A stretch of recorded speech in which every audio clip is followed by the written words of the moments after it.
Good evening, everybody, and thank you for joining us at this regular meeting of the Madera City Council and a special meeting of the Madera City Council as the Groundwater Sustainability Agency. If we can have roll call, please. Mayor Andrew Medellin. Here. Mayor Pro Tem Jose Rodriguez. Here. Councilmember Cece Foley Gallegos. Here. Councilmember Will Oliver. Here.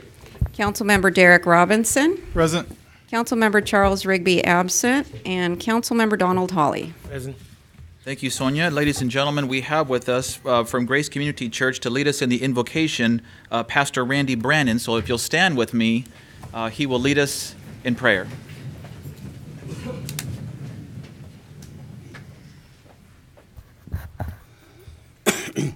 Father, as we come to do the business of the city of Madera, may we be cognizant that we have a responsibility not to only man, but to you. If we make your business our business, you will make our business your business. May there be great wisdom based upon knowledge, discernment, the interaction of people with a variety of viewpoints. May the good of this city be the result. Thank you for the City Council, for each person, for their efforts, for their evaluations. May all of these things come to place as they hear from different people and different entities of this wonderful place we call Madera, our home. So we ask that you would put your blessing upon everything that happens tonight. May you govern the conversation, the interaction, that people might be encouraged and your work will be accomplished as you so desire. We pray these things in the name of Jesus, our Lord and Savior. Amen. Amen. Thank you very much, Pastor Brandon. If you'll join me in the pledge, please. Ready, salute. I pledge allegiance to the flag of the United States of America and to the republic for which it stands, one nation, under God, indivisible, with liberty and justice for all. Thank you.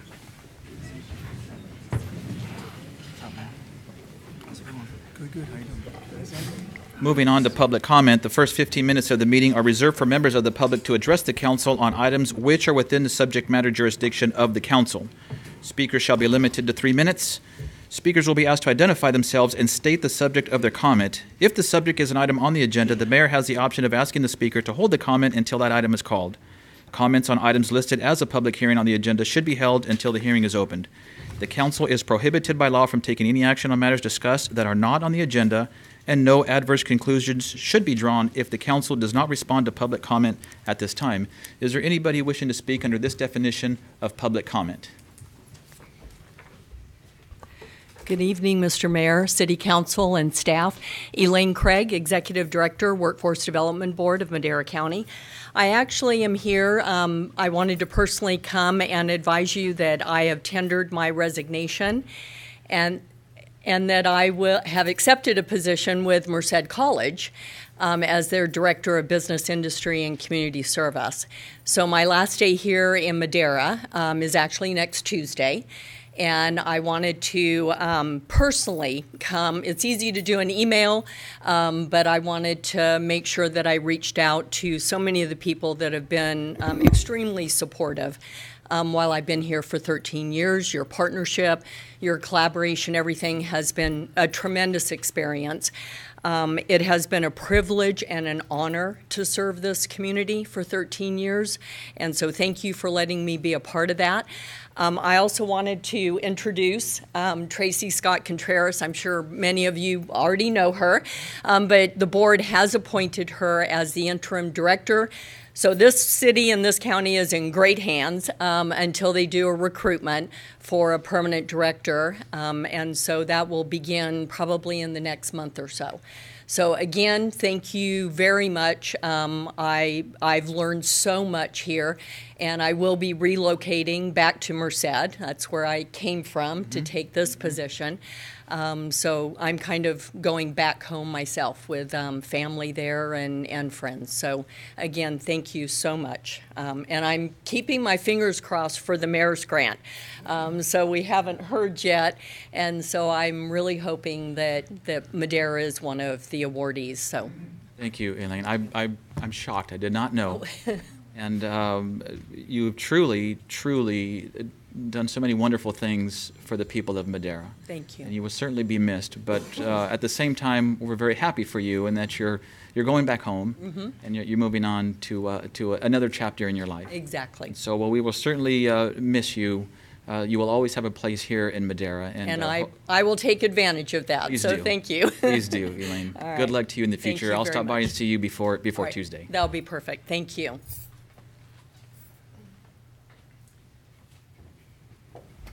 Good evening, Mr. Mayor, City Council members, and staff. My name is Tracy Scott Contreras. As Elaine indicated, I will be stepping into some very big shoes for the next few months while the corporate board does a search for the replacement executive director.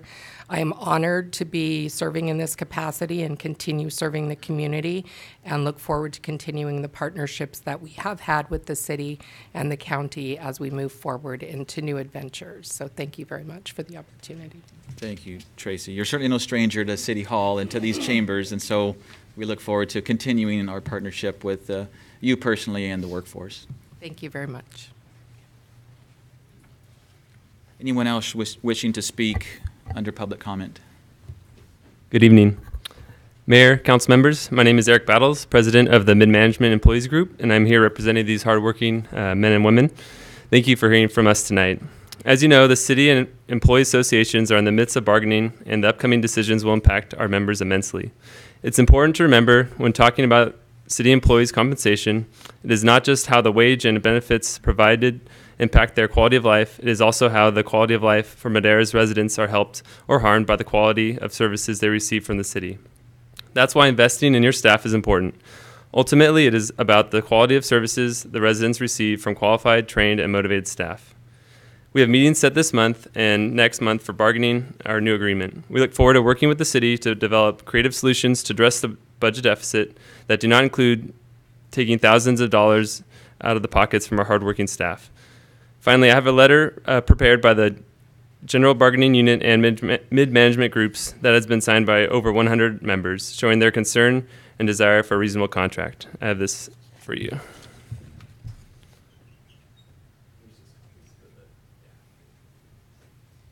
Thank you.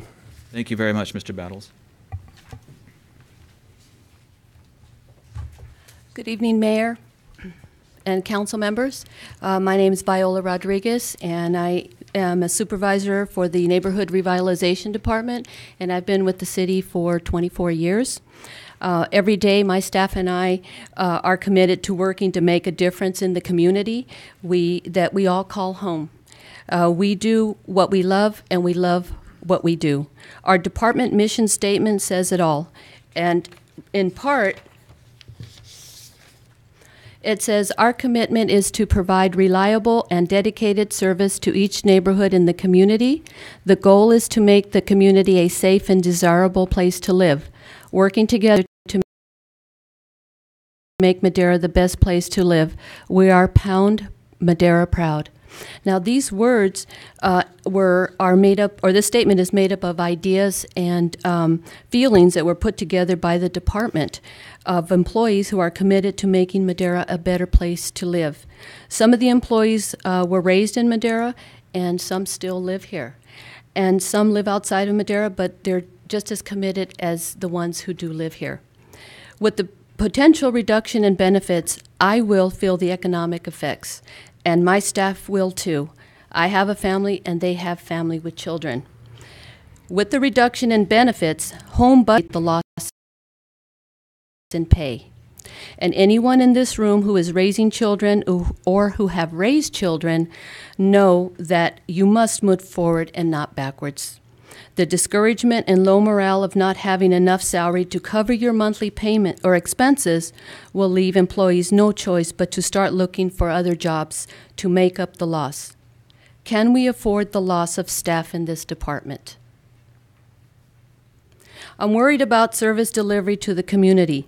We are stretched thin as it is, and recently one employee left for the city of Fresno, and that position was not indirectly replaced. Losing any more employees to our department could affect the what, the where, and the how of customer service. Can we afford a drop in service to the city? I'm concerned that if the 10% contribution to health care and 3% increase to PERS is extended to me and to my staff, we may lose additional bodies to other cities that have more robust pay and benefit packages. As stated before, we want the best for Madera. Our employees are dedicated to their jobs and are valuable assets to the city. But if these employees leave, we may not be able to attract high-caliber applicants or people who have a passion to improve Madera. If we lose quality staff, we will lose their knowledge gained over years of being City of Madera employees. Experience is something we should try to retain. We need to offer fair salary and benefit packages. We're not talking about excess packages, but merely we're talking about doing what is equitable and keeping salary and benefits at least in the middle with other cities and counties in the area. And this is just a situation of one department and how the benefit cuts will affect. Imagine that effect, how it will have on other departments, such as Public Works, Parks, Finance Department, Police Department, Community Development, and the list goes on. All these departments serve specific functions, and we rely on each other to get the job done. We need to retain and to hire quality people, and the way that's done is with fair pay and benefits. So I know you have a hard decision to make, but we hope that you please consider these concerns and do what's right for the community, for the employee, and for their families. Thank you. Thank you, Ms. Rodriguez. Please. Hello, Mayor, City Council, and other important people. I'm Clemente Garcia. I work at the City Parks. I'm a lead. And kind of same concern we're having about the budget crisis, going over stuff. I don't want to sound like a broken record and repeat everything. But all in all, you know, when you take a job on, you know, I'm Madera raised, been here pretty much all my life, working other private businesses, and first time I've really been a civil servant employee, and it's been great. I really love working for the parks, take care of the zones mainly, and you know, as for the morale, it kind of bites when guys are hearing different rumors on what's going down, and you know, but on certain numbers, so our ones are going to take like a 16.5 hit on their salaries, which is their base, you know, the lowest salary we have as the Parks One.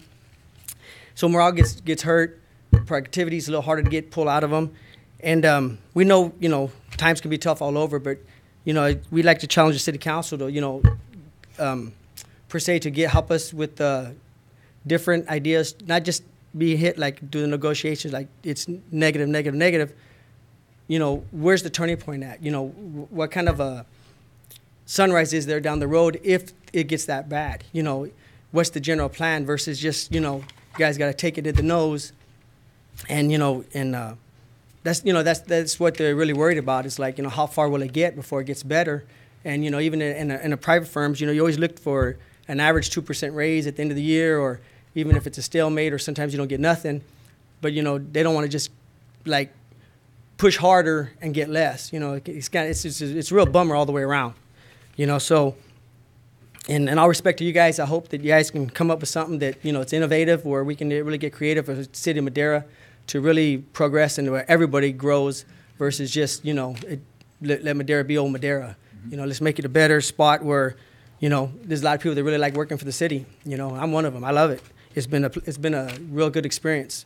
A lot of different things you learn dealing with the people, and you know, you always got to represent the city well with the public. So you know, regardless of what's going on, we're still going to be our #1 employees. But we want to, you know, just challenge you guys to maybe we can shift a different road, or you know, whether avenues we can come creative, because I know you guys are all businessmen and got the degrees. So you know, we're just asking that it can be presented. Maybe there's different ways we can go about it. Great. Thank you, Thank Mr. you. Garcia. Thank you very much.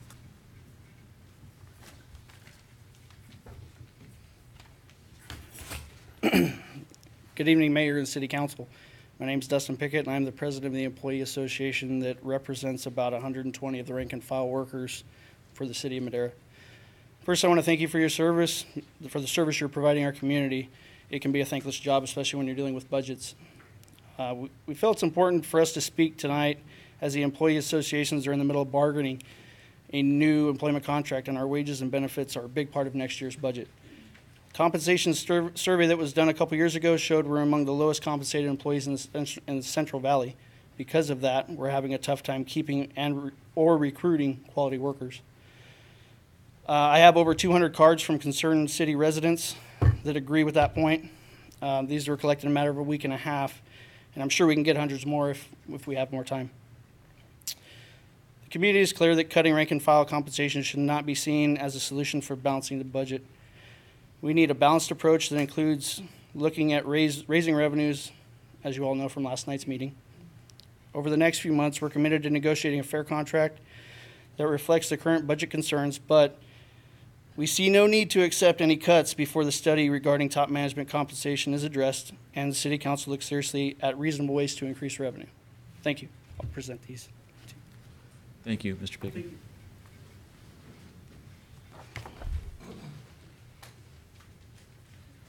Anybody else wishing to speak under public comment?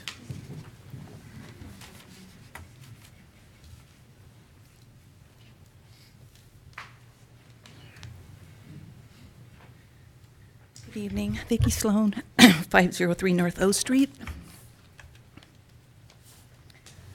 When I last spoke during public comment, it was about the development impact fees. I wanted to thank Mr. Oliver for attempting to speak to me. I'm not sure why the mayor was opposed, but I did want to recognize your effort, and thank you. I also wanted to thank Mr. Frazier. When I departed, he came outside to speak with me, and I was glad to learn that the concerns that I had addressed were being looked at, and I don't know what's for or not for public information at this point, so I'll stop there. But I would like to say that I think what we discussed will help immensely with the fiscal issues that are going around. Also, during that meeting, my friend Eddie Block spoke during the public comment time. He asked for and was given additional time to complete his comments, and I would like to ask for that same courtesy tonight. I'll be brief. It's only 2 pages, really big type. People are confused about the recall. It's because there's never been one before that anyone can remember. In a nutshell, it's all about timing. Many people think the recall went away because we started and we delayed and we restarted, but that was done to keep the recall on schedule with the November election. Eddie made mention of the huge expense that it would be for taxpayers to endure. He said, what's done is done, and there's nothing we can do about it. He said, we're all watching now, and that should be enough. And I respect Eddie and his right to his opinion, but I respectfully disagree with his assessment, and here's why. The cost of the recall to date has cost the city nothing, not 1 penny. Unless, of course, the mayor chose to charge his postage to the city, and then it's cost a whopping $3.95. People have asked me repeatedly about this, so I would like to put this baby to bed. The recall will cost the price of the ink to print it on the ballot. The election in November will happen regardless of the recall, and the cost to the city to add a few words to the ballot is negligible. What's done is done. This is very true. Nothing we can do about it. It sure feels that way, but I vehemently disagree. There are things that we can do. It's either that nothing is currently being done or that what's being done is not in the best interest of the citizens. Everybody's watching now? No, No, everyone is not. Very few are. And sadly, that's what we get to do. Sit and watch. We are reminded every meeting that the council doesn't have to comment or respond or react in any manner to the issues that are addressed during public comment. It's the goal of the recall committee members to provide the people of Madera with information about the past and present practices of the city government. The recall committee's information is based on information available from the city's own website, Transparent California, the FBI website, and the state of California's website. The recall effort is not an issue of party lines, race, age, sex, or financial stability. This involves every person of our city, Democrat, Republican, Black, Hispanic, Asian, Indian, white, old, rich, poor, and everyone in between. This is not a personal slam against anyone. No one who sits on the council is responsible for things that have happened 30 years ago. And we are certainly not insinuating that or trying to put that idea forward in any regard. So then why are you personally attacking me as the mayor? I have not personally attacked you, Why are you sir. leading a recall charge for just the mayor if you're saying this was something that happened 30 years ago and no one person can lead that charge and make that decision? Mayor, we did not comment on public comment. So. Well, I can answer that, sir. I was asked that question over the weekend, why the recall is for you, because there are 7 equal votes. My answer to that is there may be 7 equal votes, but there are 6 districts and 1 mayor. And we look to the mayor for guidance. We look to the mayor to keep the ship right, to keep things moving forward in the right direction. You're contradicting yourself. You're saying there's 7 equal votes, but yet you're saying that the mayor's responsible for I'm saying where that the votes go. It makes no sense. I'm saying that people look to you for the guidance. Your vote may not be, you are the deciding vote. That's why there's 7. But It makes no sense. I won't take any more of your time. I didn't come up here to argue with you, sir. I came up to thank Mr. Oliver and to thank Mr. Frazier and hope that... Well, for the record, I did sit down with you, and I've had emails with you, and I have conversed with you. But when you have a recall effort going on, do you really expect me to continue that conversation when you have one goal in mind?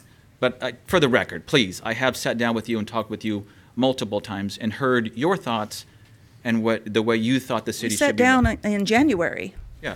I met you at Starbucks, and I bought you a cup of coffee. Yes. Yes. And we talked. For and 2 you gave me hours. your views. Mayor, Yes. Mayor, if I may cut in, we don't want this to go into a full understand. discussion item, That's and I okay. apologize. Thank you Anyone so else much. wishing to speak under public comment?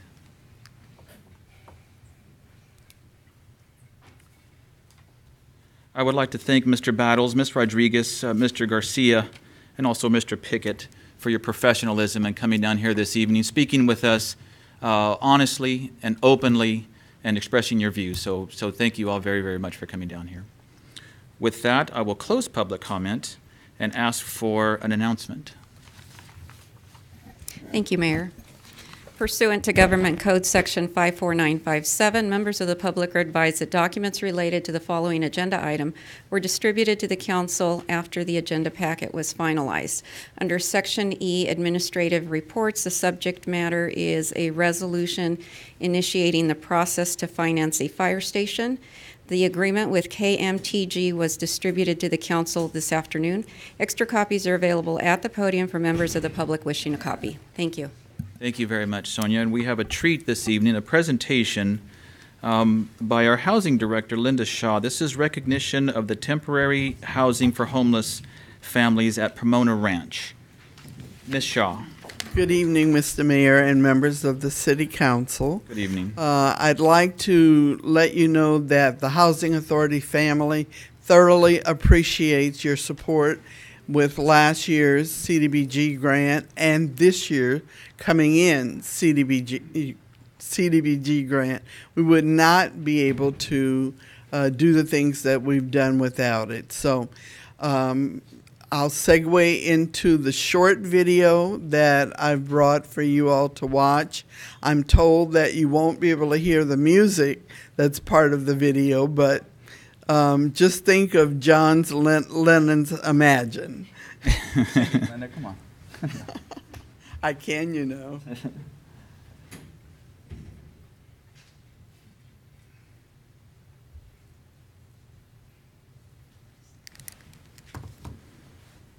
There was a time in life where, I felt like no one cared, or, I was like alone here on earth. For the first time in my life, I was never able to buy my kids Christmas presents that year. And I told my wife, we can't even get our children one present. Saul Ramirez and Roy Jaramillo are two of hundreds of people who found themselves living on the streets of Madera in 2017. Music. My worst parts of being homeless was that, it was not only just me being homeless. I had my 5 kids with me, aging from 10 years old to 6 years old. And one night when I got up off the bed and I accidentally stepped on my daughter, and just seen my kids all laying down in one room, it just broke me. Like, God, I need a home. God, I need a place for my family. God, and that's what really broke me. Our growing homeless problem was apparent. Over the last several years, we've seen our homeless population begin to increase, and many people are taking refuge under bridges in our rivers. It's the worst time of the year. This is a time where, it's raining, it's really cold. I can't imagine that. I can't imagine being able to sleep outdoors when there's so much going on in the world that's detrimental. They're human beings, and they're part of our community regardless of why they're homeless. In this past August, there was an intergovernmental meeting where the City of Madera, the City of Chowchilla, and the County of Madera all came together, and the biggest issue was homelessness. They knew they had to take action, but with constant inflation of housing prices in California, finding a place to house the homeless was a challenge. It became clear and evident that we had the space, which is Pomona Ranch, right here where we're at today. I actually first learned that the Pomona Ranch was not open for 5 months every year during the winter months, and asked why. Of all the years that we've had the Pomona Ranch, this is the first time the executive director has taken it upon themselves to pursue seeing if we could utilize the housing units in the winter. We had come to realize that for several months throughout the year, Pomona Ranch remained empty. Pomona Ranch is mainly used as a migrant facility where field workers will come during the summer months and live and utilize the space. As the seasons shift, those workers move out. The apartments did not have any heat in them. So I thought, well, what we need to do is put some heat or air in the units and find out if we could house possibly the homeless with very stringent guidelines and using a vetting process. We applied for the Community Development Block Grant, and we put together a proposal. Linda Shaw, the director, she's a go-getter. She received funding. Then she pursued getting the units retrofitted to have heating and cooling. So once we had that, then we could go out and with our collaborating with other agencies, seek families. The families that were selected were families obviously with children that needed the assistance and the stability. That's when all the magic started to happen. Music. It was like a big brother and sister that came along my side and picked me up like a little brother, like, I got you, don't worry about it. We're going to carry your burdens at this time in your life. Now we got a place to stay. We got keys, we can go in and out, we can lock the doors. To have a home, to be in the living room, being with my kids, we can begin to eat together, we begin to laugh together, we begin to be together, to see my kids sleep in their own room. Wow, I got my own room, and they, kids are being kids, they run to their rooms, that's my bed, and that's my room. To be able to see the families that were able to get that warm feeling during the coldest time of our year was what really stood out to me and what really made the project a success. There's a lot of things that people do take for granted. Sometimes the shelter over your head, knowing that you got a place to sleep in a warm bed. A sink, we have hot and cold water, both work, both sufficiently. A shower unit. Over here we would have had couches and or chairs, depending if the family had them in storage. If they had absolutely nothing, we provided some chairs for them. Every bed that was in here was given bedding. Here we ensure that families have the opportunity to stay clean, remain healthy, keep their hygiene up, as well as go to the bathroom in an operating toilet. When family walked in, they saw that their pantries were filled with food. The goal of the Pomona Ranch project was a home for the holidays, but it was more than just a charity. The way I look at things, and I think the way our community looks at, we're not here as a government, as a safety net. We're here as a trampoline to try and get people to bounce back and get back on their feet. Our goal was not to just take them out of the homeless situation and put a roof over their head, but to impact their lives. And I think we did just that. Well, I was able to save money, but it helped me focus on more clearly, like, okay, this ain't the end of it. This is, this is like just the beginning of it. Now I'm not homeless. Now I got a place to stay. Now let me start thinking up ahead. Okay, I got to continue on my cow works or looking for a job. It helped me to prepare myself to, pay bills off, to get things situated, so when I have the next step that I can transition into something, a smooth transition going into my own home. We got 100% success rate in that all 6 families, all 27 people, all 17 children were able to be housed long-term. I'm proud to be the mayor of Madera, but I can tell you it's always been a team effort. Because we had other community members sitting at the table said this is what our agency can do. Even the Madera Police Department stepped in. We had a drive, and it was just one day to provide for all the families. And I couldn't tell you how many showed up exactly, but it was thousands of dollars in donations in one day. When I found out that really there was individuals that had caring heart, they did what they had to do to help me out in some way. It felt good. It felt really good that, that there actually are people out there with a heart. And now Saul and Roy both have reachable goals of their own. To find me a job, to establish my home, to one day buy a home, that's a goal for me and my family now.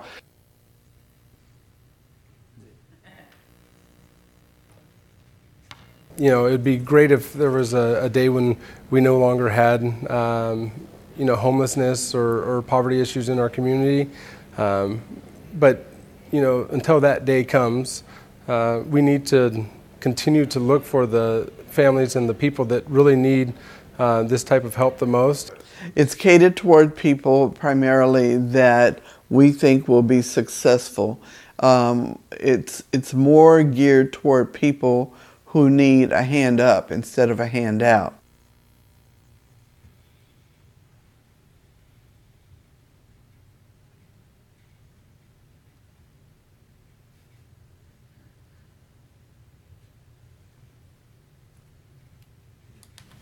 I gained a lot, and you know what? Now we have a permanent place to stay.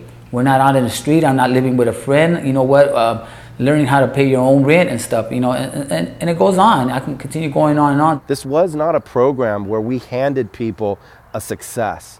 They had to work for it. They had to earn it. What I found was determined parents, supportive parents, parents that wanted to find a safe place for them and their children to thrive and live. Thank you. I wish there was a greater word that I could say. We are happy to give you a second chance, Roy, and I know that's what a number of us really need is just that second chance. So hopefully this will serve as a best practice and an example for others to follow.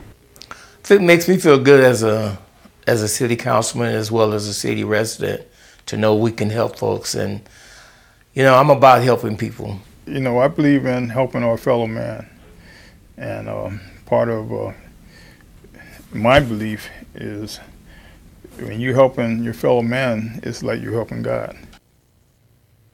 The rest of it is music, music, music, but that's the end of it. And thank you for letting me present. That was great. Thank you for letting me present. Of course, Councilman Oliver. Great. Thank you, Mr. Mayor. Thank you, Linda, for preparing that great documentary, so to speak, of our team's efforts. There's certainly a lot of hands involved with this project. First, I want to start by thanking my colleagues in this council who also sit as our housing authority for authorizing these investments into our existing property stock that we have here in the city and being wise with it. And obviously, Linda, thank you for your leadership and not only championing this project under the auspices of the Housing Authority, but really inserting yourself into the greater community and aligning all other service partners to be at the table and a part of these solutions. I think it's a great example. This is done with no net cost to the city or the Housing Authority or other agencies. We leverage existing resources that are out there for families. We weren't afraid to dive into the details. We met monthly to really speak about some of the impediments that our families had faced that were maybe keeping them from self-sufficiency or more permanent housing situation. And so this was a really great team effort. And from PD's call to action to the community to chip in and give in ways large and small, and to even private sector folks like Grocery Outlet or the Community Food Bank or Les Schwab and others. It's certainly a project that I've been most proud of to be a part of with this group here. I think it redefines the face of homelessness. Those children's faces are a part of that as well. And as mentioned in the video, we really focus on those that have those qualities and attributes to move forward and take steps for themselves to have better lives for their families. So I'm pleased to report that we are well underway in our second year of Pomona Ranch. So we don't have to call it a pilot project any longer. We did stub some toes. We learned a lot of things that we weren't anticipating, and we're going to have a larger effort towards retention. So we have casework staff now following up with Roy and others throughout the remainder of this year to make sure that they're still in safe housing and to see if there's any other issues that need to be addressed. And so I'm very proud of this effort. I'm proud of this team up here for authorizing those investments 2 years in a row, and proud of the community support that came together to make this happen. So thank you again, Linda, and thank you to everyone who had a hand in this, and those that are here and those that aren't. It's greatly appreciated and shows what we can do, rolling up our sleeves and working together as a community. Absolutely. Thank Absolutely. you again. Well said, Mr. Councilman, and I couldn't agree more. A number of people came together for this what was then called the pilot project. And a couple of people on the video that you saw, I'd like to introduce our executive director from CAPMC, Ms. Maddie Mendez, in the back over there. Maddie, thank you so much. And I think he stepped out representing PD, Lieutenant Foss. Also, our chief is here, and Sergeant Arnold from Madera PD that stepped up big time. And as was mentioned before, I think the 2030 Club got bicycles for the kids, and Grocery Outlet, as Councilman Rigby talked about those cabinets being full of groceries and refrigerators full of groceries. Without question, Grocery Outlet came in, local business by local Madera, and says we want to help out. And so it did. It took a village. But I had the opportunity to speak with Saul and Roy, and you saw the tear in Roy's eyes, and that somebody actually said, I'm going to help you and your family. And it wasn't one or two people, it wasn't City Hall, it was a number of Maderans that came together. And that was really all that he needed. And so we were awarded another grant. As Councilman Oliver said, we're going to spend some more CDBG funding on Pomona Ranch to allow other families. And some things that we really didn't see. We saw the faces on the children, but we didn't see their performance in school on how it increased. We didn't see their pediatricians saying that they're healthier and that they're happier. We didn't see the look on the adult's face when they said, thank you for the hand up, and I'm ready to be self-sufficient. And Councilman Rigby always used to say that the day we celebrate is the day we kick them out. And we kicked them all out, and they started a new life. And so I'm very, very proud to serve with this council and for all the community partners that made this possible. And again, Ms. Shaw for championing things from the Housing Authority. Thank you so very, very much, and thank you to all those people in the community who helped. Thank you very much. Yeah, thank you.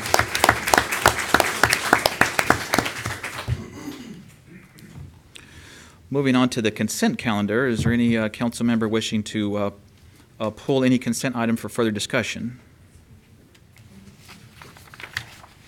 If there's none, I will entertain a motion. Mr. Mr. Mayor, I'd like to adopt the consent calendar as presented. Second.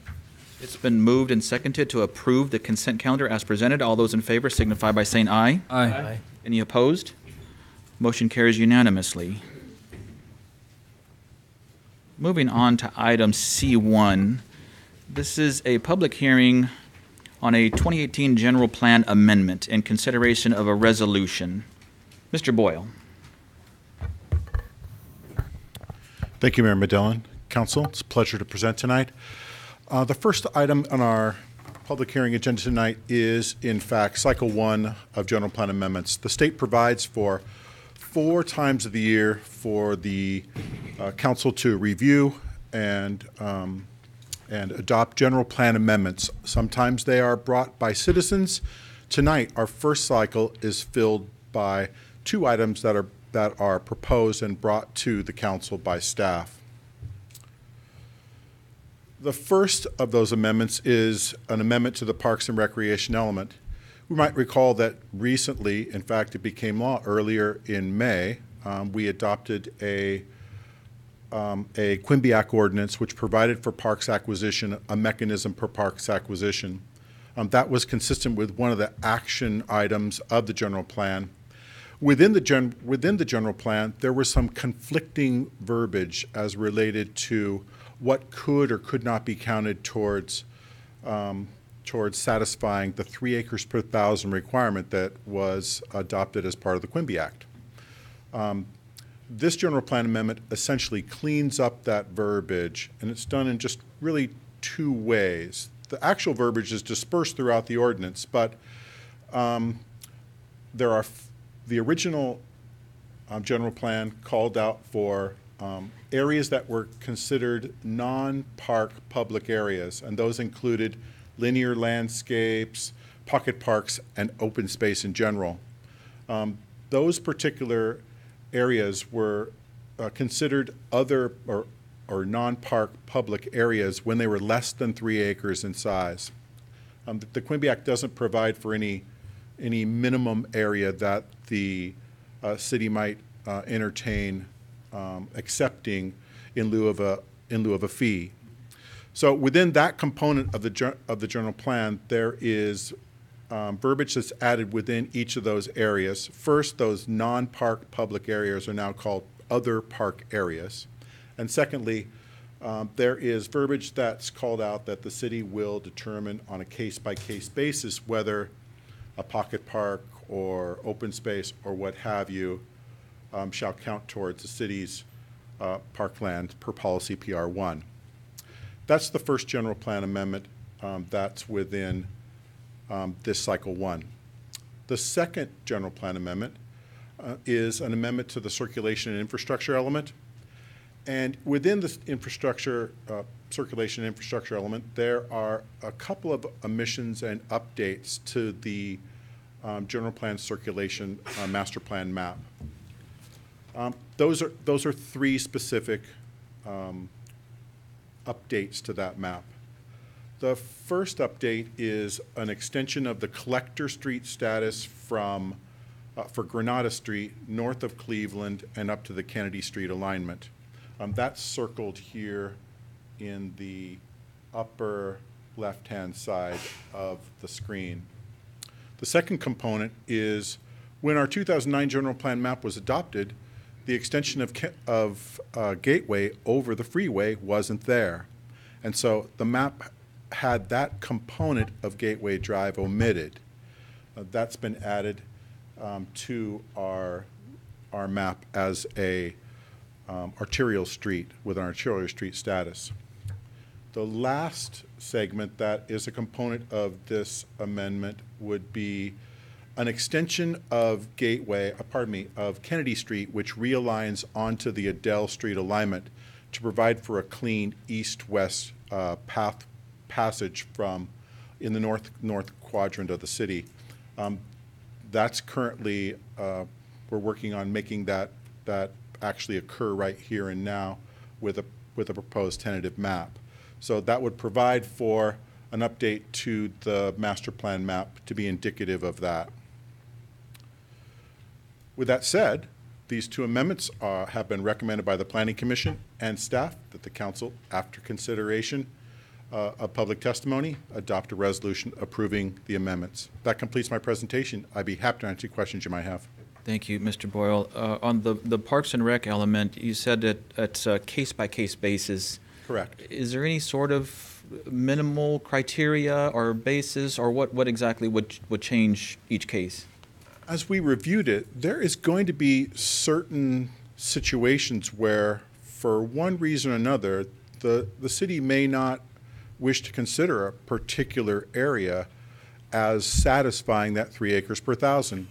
As an example, perhaps there's some random open space component of a proposed map wherein the parks manager hasn't made a determination where that's a worthy inclusion as part of our satisfying our 3 acres per thousand and as part of developing our park system to its fullest potential. So we rely upon the community development director and the Parks and Recreation director on a case-by-case basis to make those determinations. In terms of a specific criteria, beyond their expertise, no, sir. Got it. Thank you very much. Any questions of Mr. Boyle regarding this report? Councilman Oliver.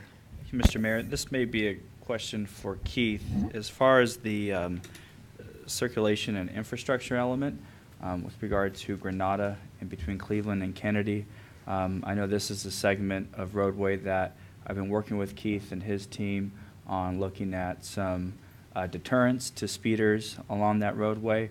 I've received a number of different constituent concerns on that front. So changing this from a local to a collector street, will that have any effect as far as what our current study is? Is it on? I think it is. I don't see it having an effect. What we're doing is essentially doing a road diet on the street. I can't guarantee the future in the long term in terms of Granada, in terms of capacity. One of the things about Granada through there is it was built under an old standard and it is pinched. It's difficult to go ahead and keep 2 travel lanes and left turn lane and the like. Traffic volumes are such that I think it'll sustain the road diet for quite some time, at least 10 years or so. It may need to be revisited, but changing of it really doesn't affect it. Whether it's an arterial or a collector or even a local like it was before, the traffic is the traffic on it. Yeah, great. Thank you. But we intend to move forward on that stuff. Any other questions of staff?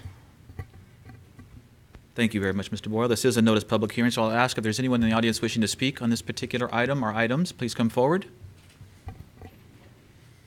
Seeing none, I'll close the public hearing on this particular item, bring it back to council. Mr. Richardson, I'm assuming we can just adopt them as together.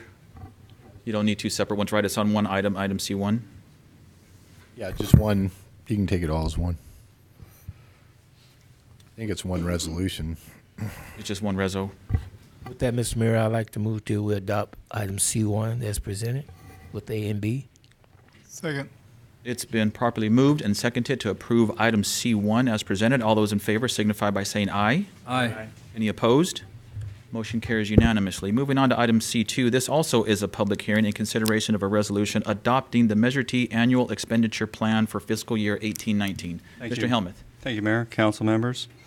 The purpose of this item is to allow for public review and comment of the proposed projects and expenditures within the Measure T funding program prior to approval by the City Council. This public review and comment opportunity is required in the Measure T strategic plan adopted by the Madera County Transportation Authority. Currently, Mayor Medellin and Councilman Oliver are part of the MCTA and MCTC. Each year, 3 local agencies of Madera County, City of Chowchilla, and the City of Madera must prepare and approve an annual expenditure plan, or AEP for short. This is for approval by the MCTA. The MCTA will then consider adopting the local agency plans into their annual work program and authorize the expenditure of funds. The source of funding for Measure T is the local 1/2 cent sales tax approved by voters in November 2006. This funding source will be available for 20 years through November of 2027. The funds allocated to the local agencies must be used for 8 programs approved in the MCT strategic plan. Those programs are RTP Regional Transportation Program, 3R, street maintenance or supplemental street maintenance, flexible projects, ADA compliance, transit enhancement, ADA seniors and paratransit, and environmental enhancement. Between those programs, there's $2,889,631 that have been allocated this year. That's about $33,000 more than last year. That's not a lot this year, but in previous years we've seen these jumps be a little bit more substantive. We're actually tracking ahead of where they originally were planned for Measure T.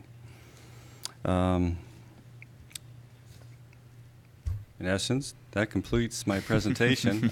It's pretty much the same every year. We go ahead and what I see this is giving you an idea of what the projects are. Those are within the report. One of those projects are Olive Avenue. We also have sidewalk projects in there and a few other things. Olive Avenue is probably our most substantive project that we have at the moment. If there are any questions, I'd be happy to answer them. Thank you, Keith. Over $2.8 million is a lot of money. Yes, it is. But in your business, it's not really. When we do projects like Olive or the widening of Olive Avenue, that money goes very quickly. No, it's not a lot of money, and it helps in many areas of the city. One of the areas is it helps to go ahead and do overlays and seals of arterial and collector streets. It helps to do the same for residential streets. It's a lot of money. It's very helpful. It does what it's intended to do. The voters did the right thing. And on that subject, I don't want to get off topic here, but maybe briefly, as we talk about road maintenance, during Neighborhood Watch and quite a few calls that I get personally when constituents ask about road maintenance, the cracks, the holes, especially after a couple years ago got a lot of rain. Is there a public schedule for that, or is there an assessment for those roads that are going to be repaired here soon?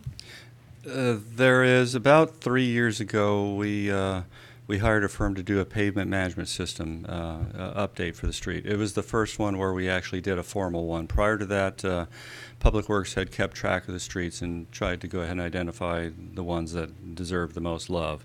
What this program was we hired a company that sent a vehicle with a camera down the street, and it measured about, I want to say about 30% of the street, then statistically came up with recommendations for where the quality of the street was.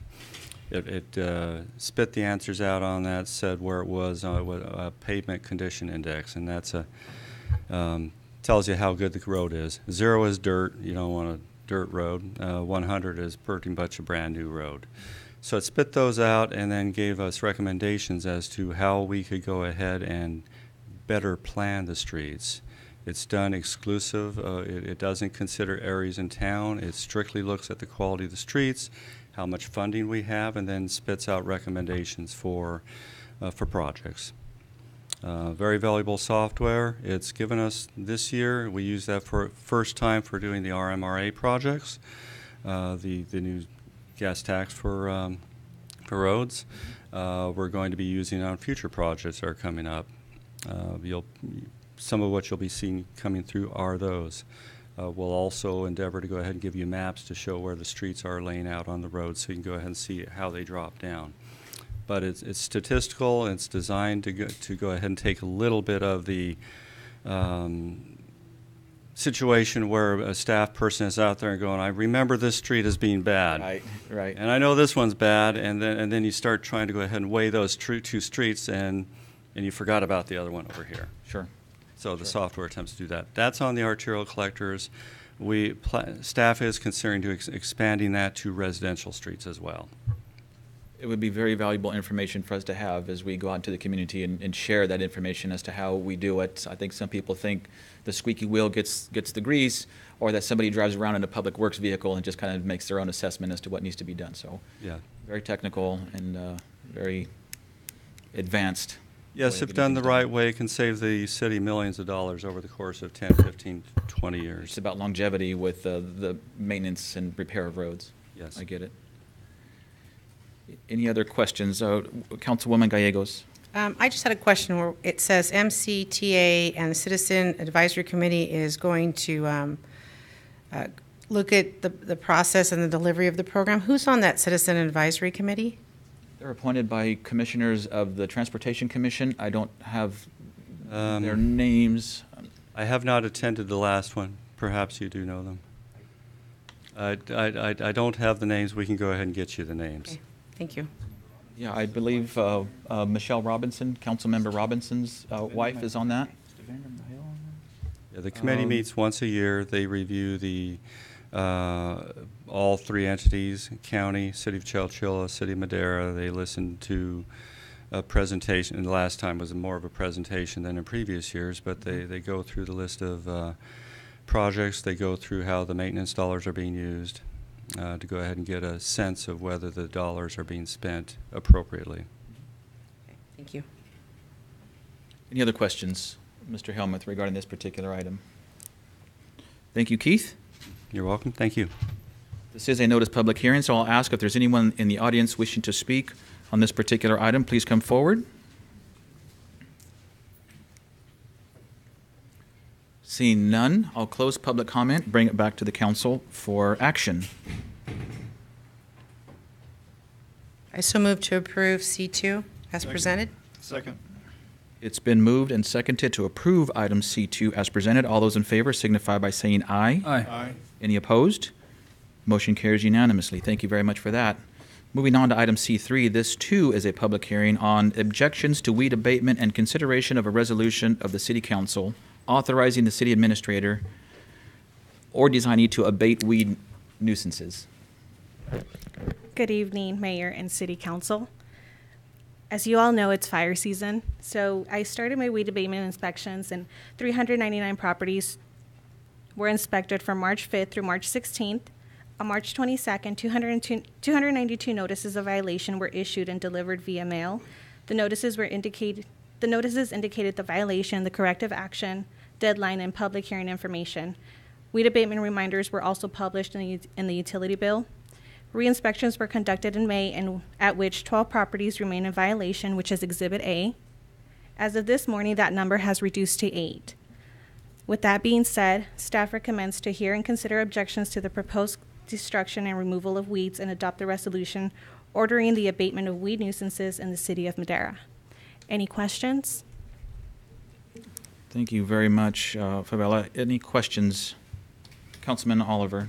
No questions, Mr. Mayor. I'd just like to thank you, Favela, for your efforts on this. And I know that we've had this program, our enforcement, for several years now, and I know how over and beyond you all go and working with the property owners, and so I really appreciate that. And this is an area where I receive a lot of constituent complaints and phone calls, and so I really appreciate your proactive efforts in this regard. So, good work. Thank you. Absolutely.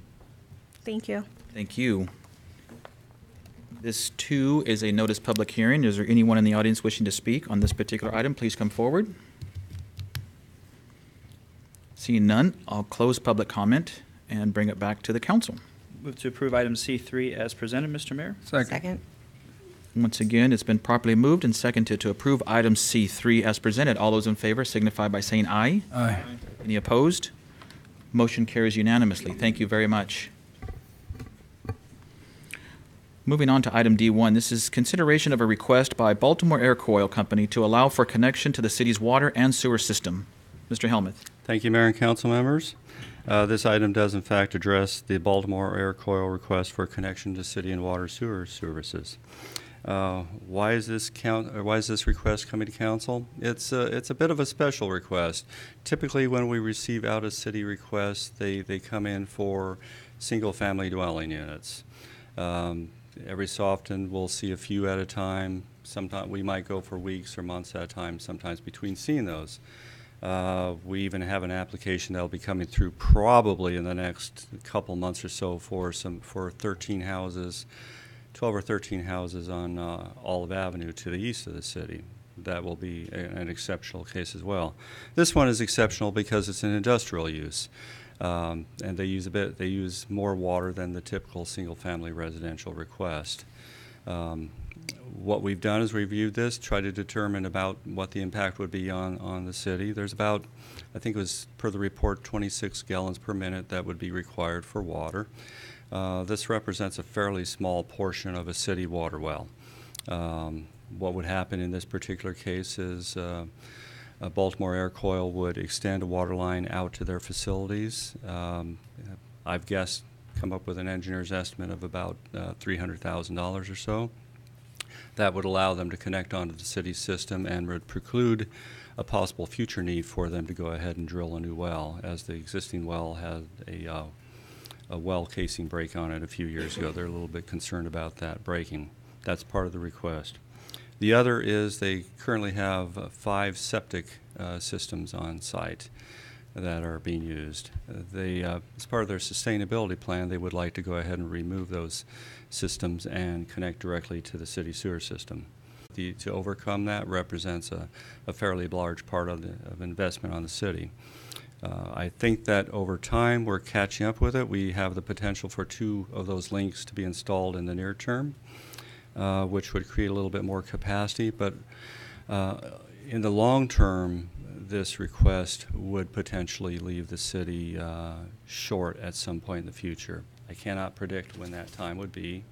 It's a fairly minor impact on the system capacity-wise, but it is not intended to be in this system. What are some of the benefits for the city to go ahead and do something like this? Well, removing one straw on the ground from another user gives us a better idea of what's happening out in various different users. There's less potential for contamination at that well site. They also follow the rules with regard to the city's water system, should any rules be implemented in the future with regard to industrial uses. Such rules don't really exist right now for industrial. With regard to the septic, we're always happy to see septic systems removed nearby the city. In conclusion, staff does feel comfortable with our ability to accommodate the water demand, but we find ourselves unable to support the request for sewer connection. If you have any questions, I'd be happy to answer them. And by the way, Jeffrey Berry from Baltimore Air Coil is in the audience, and he would like to go ahead and address council if that is okay. Absolutely. Absolutely. And Keith, before you leave, that last statement, did you say that staff is unable to support the request? Okay. Or support, endorse? We can't get there right now on what we have. For sewer, though, is that correct? For sewer, but not for sewer. water. For sewer, For I'm sewer, sorry, yes. for sewer. Yes, for water, I feel we can accommodate that. Okay. Just want to make sure that apologize. Okay. Mayor, Mr. Berry. Mayor, City Council, appreciate your time this evening. My name is Jeffrey Berry. I'm the Environmental Health and Safety Manager for Baltimore Air Coil Company. We're a world leader in factory assembled evaporative heat rejection and thermal storage equipment, also known as cooling towers.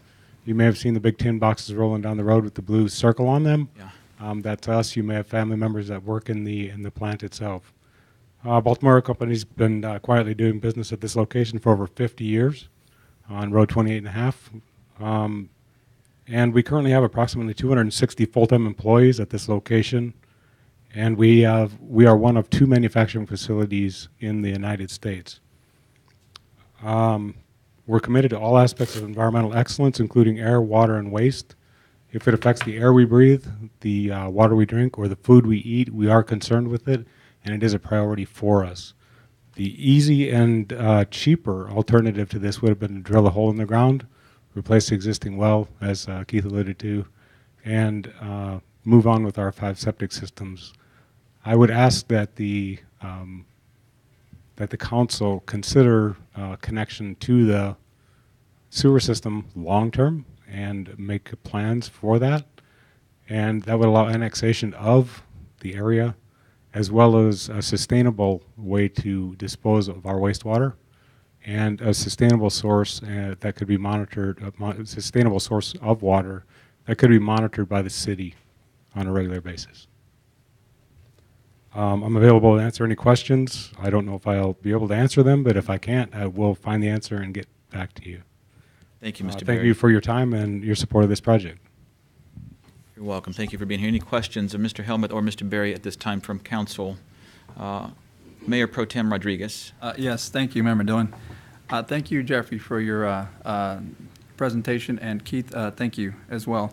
I did have a question in regards to your staff report. Does say that this is typically for residential dwelling units.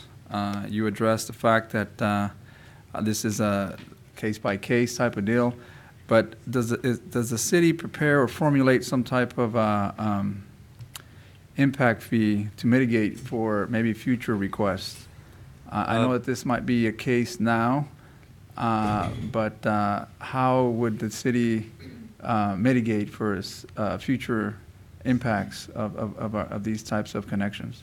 Well, as I said, it's an unusual request just simply because it is typically residential. I think there's another industrial user that's probably going to be making a formal request here fairly soon as well, which would also be unusual, and that in that particular case, we would bring that one to council as well. The way it would typically occur is it's single-family residential, and it shows up at council in a different manner. We first go to LAFCO to determine whether they have any objections to an out-of-city service request. If we receive a positive on that, which we usually do, then we work with the property owner to prepare agreement that they would sign. They understand that they'll need to pay the cost of all items. For houses, it's usually just a connection. They do a lateral from the street line to the house. Sometimes they will extend a line to get to the house and then do that. That cost is typically on the property owner. Then there's impact fees that go along with it. Same impact fees that occur within the city occur outside the city. So in a case like this, would those fees also be applied to the requester? I'm sorry?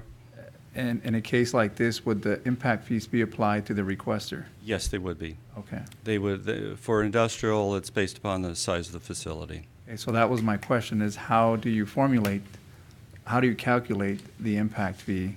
I guess for a size like this, not being a residential dwelling. Well, the current structure of the impact fee is based upon 4 major components.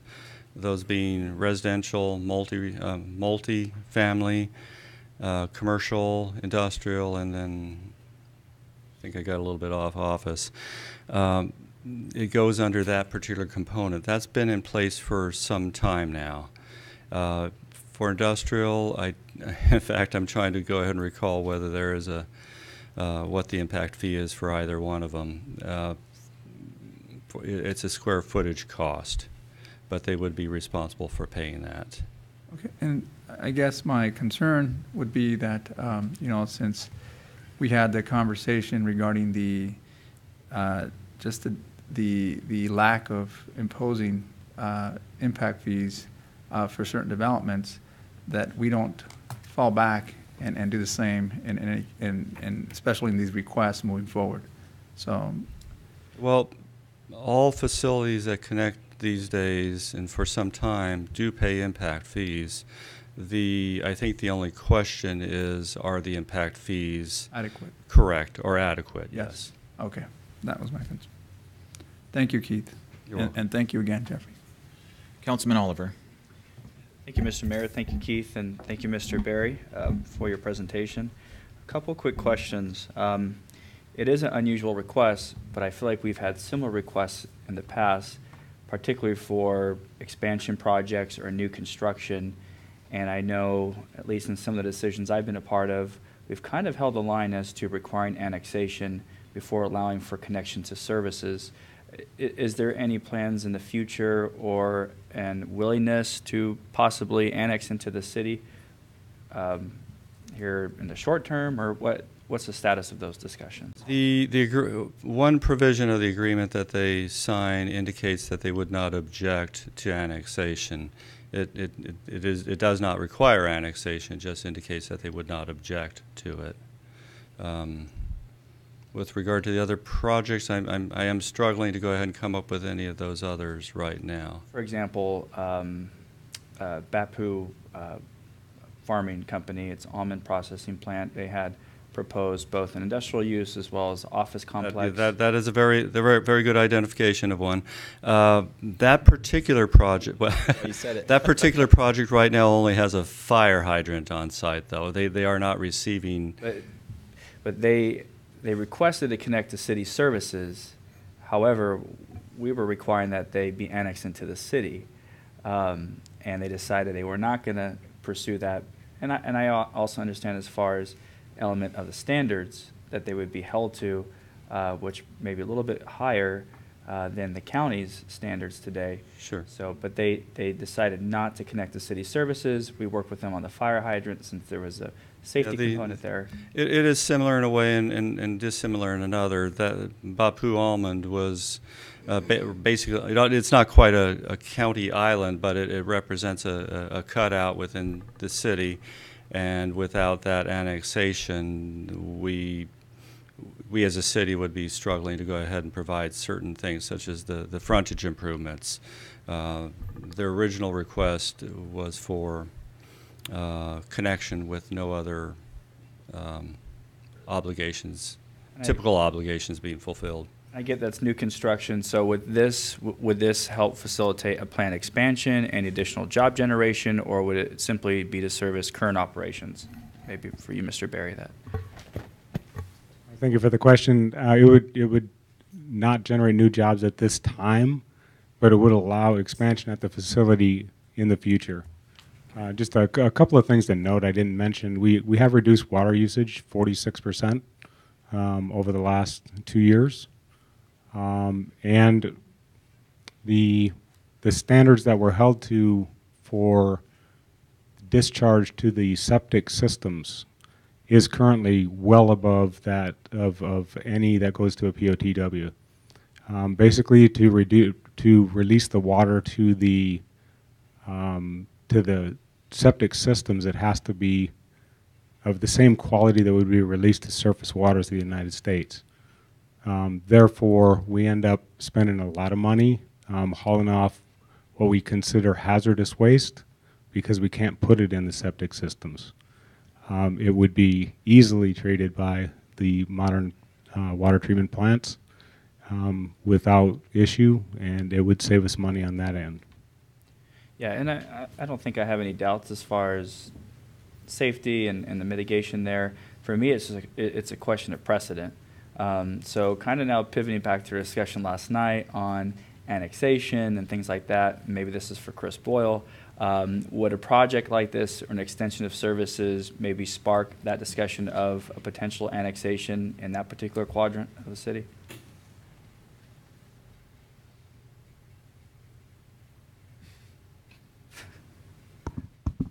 Well, it certainly could. Anytime the city extends services outside its city limits, the opportunities for other uses, whether that's residential, commercial, or additional industrial, are brought to bear. There certainly is an opportunity that those particular areas along the pathway of an extension of services could then have a higher rate or a higher opportunity for development and urban density. Looking at this segment, is that something you might recommend? Are there other, let's say, parcels that are underutilized because of lack of the wet utilities there that might be more marketable or better for industrial uses? Or some of the issues there are, well, the short answer is the planning department likes to see the city expand, and we've never met a project we didn't like. The long answer is that it's a complex and long throw to our wastewater treatment plant in terms of extension of sewer to the site. Sure. And anytime we extend water out into an area, I think the next step for Mr. Helmuth will be how are we going to loop that and provide for a more robust and sustainable water supply in that area of the city. In terms of what may happen with an extension of services to there, well, I think there's going to be higher interest in the developability of parcels along that extension. But I'd be remiss to venture a guess as to whether there'll be an immediate impact to that extension. Sure, and I recognize the investment too, that they would be making $300,000 is significant. This particular extension, do we have that identified on our CIP? Would this fast track that type of project, or was this really not on our radar and neither here nor there? It's not directly on our CIP. Our master plan would call out for water lines on all collector and arterial streets. After that, it's a little bit less specific. It does recognize the need for connections to all properties. Arterial streets and collector streets will typically see 12-inch water lines, so it's a fair jump to go ahead and say that the water line will eventually be used, but it's not on the CIP. Okay. And then with the Groundwater Sustainability Act, would this consolidation of them jumping onto our system, would that provide any credits? Do you anticipate anything like that in the future? I think it's premature for us to be able to answer that question. We don't know that there's going to be any kind of a credit system that's introduced, that there could be.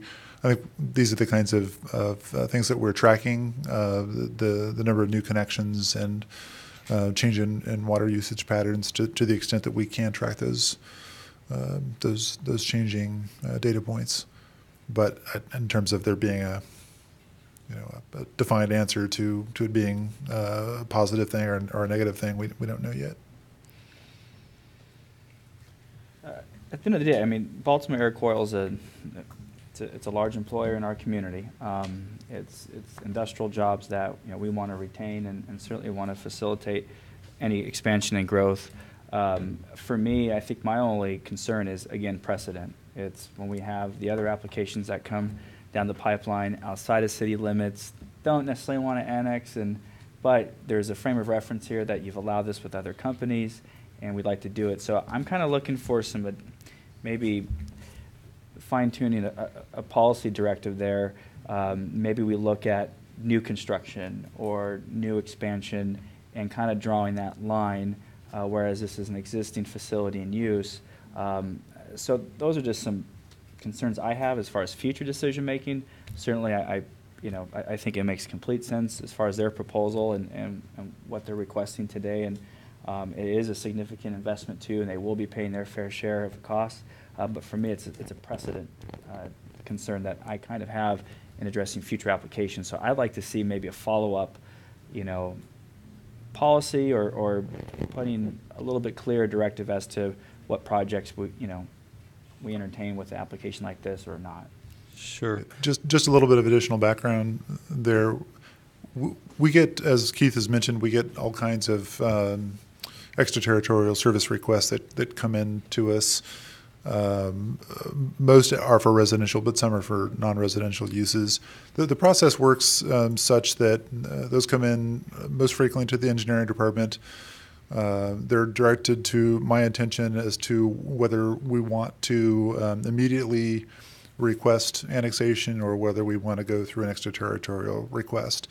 And there are a handful of times where we think annexation makes the most sense, and then we work with the property owners to determine whether they feel strongly enough about their connection to go through the annexation process. And you're right, Councilman Oliver, the trigger is most frequently new development. I wouldn't say that's 100% the case, but typically if somebody wants a connection to support development on their property versus to mostly accommodate a failed septic system or a water well that's gone dry, when somebody wants that connection to support the development of their property, that's when annexation makes the most sense. If there's economic development value to a property or to the surrounding area that would be annexed at the same time, that can also be an initial factor that might sway us to that recommendation. So let's say that as in this case, we look at an initial request and we say, well, annexation may not make sense. This area right around BAC is kind of a mismatch of land uses. It's not a real clean area. There's not a lot of economic development potential. The other infrastructure is not in place, so even if water was available, there's sewer issues. So from an annexation standpoint, I didn't see the immediate value there, but BAC has been to us since I've been with the city for 12 years. They've knocked on our door probably every couple of years to see if it was feasible to make this connection.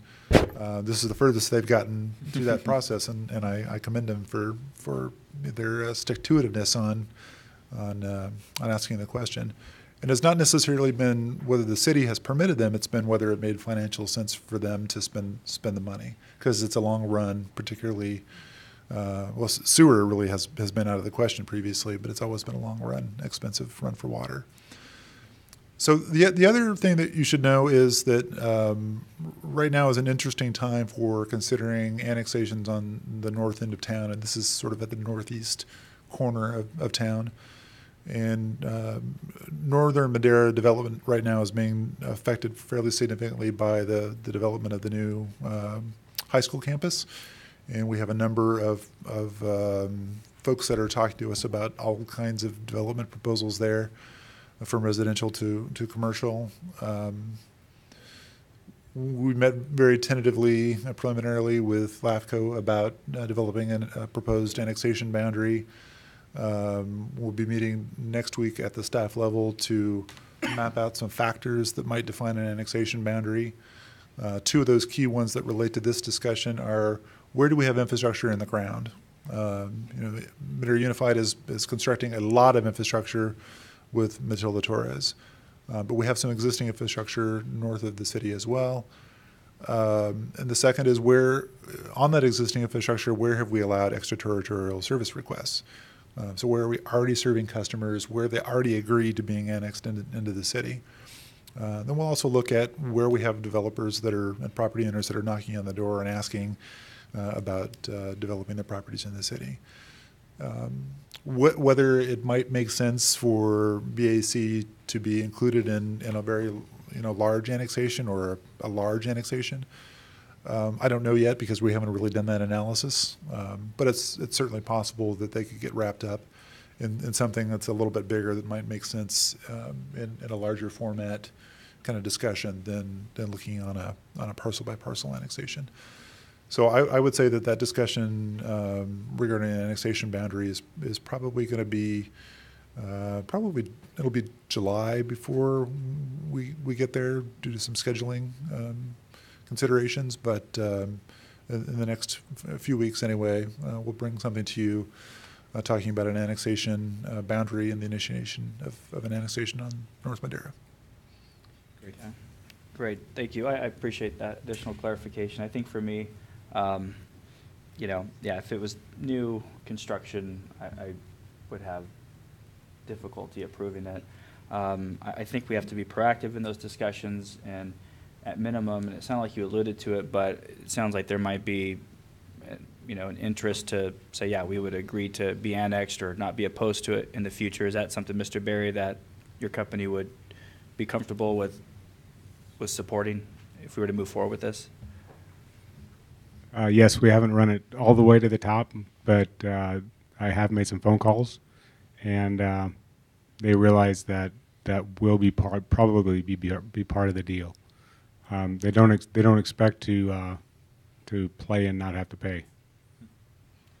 I think with that commitment from the company, and obviously realize it may not happen tomorrow or a year from now, I'd feel more comfortable about it and alleviate some of my concerns with regard to precedent in the future.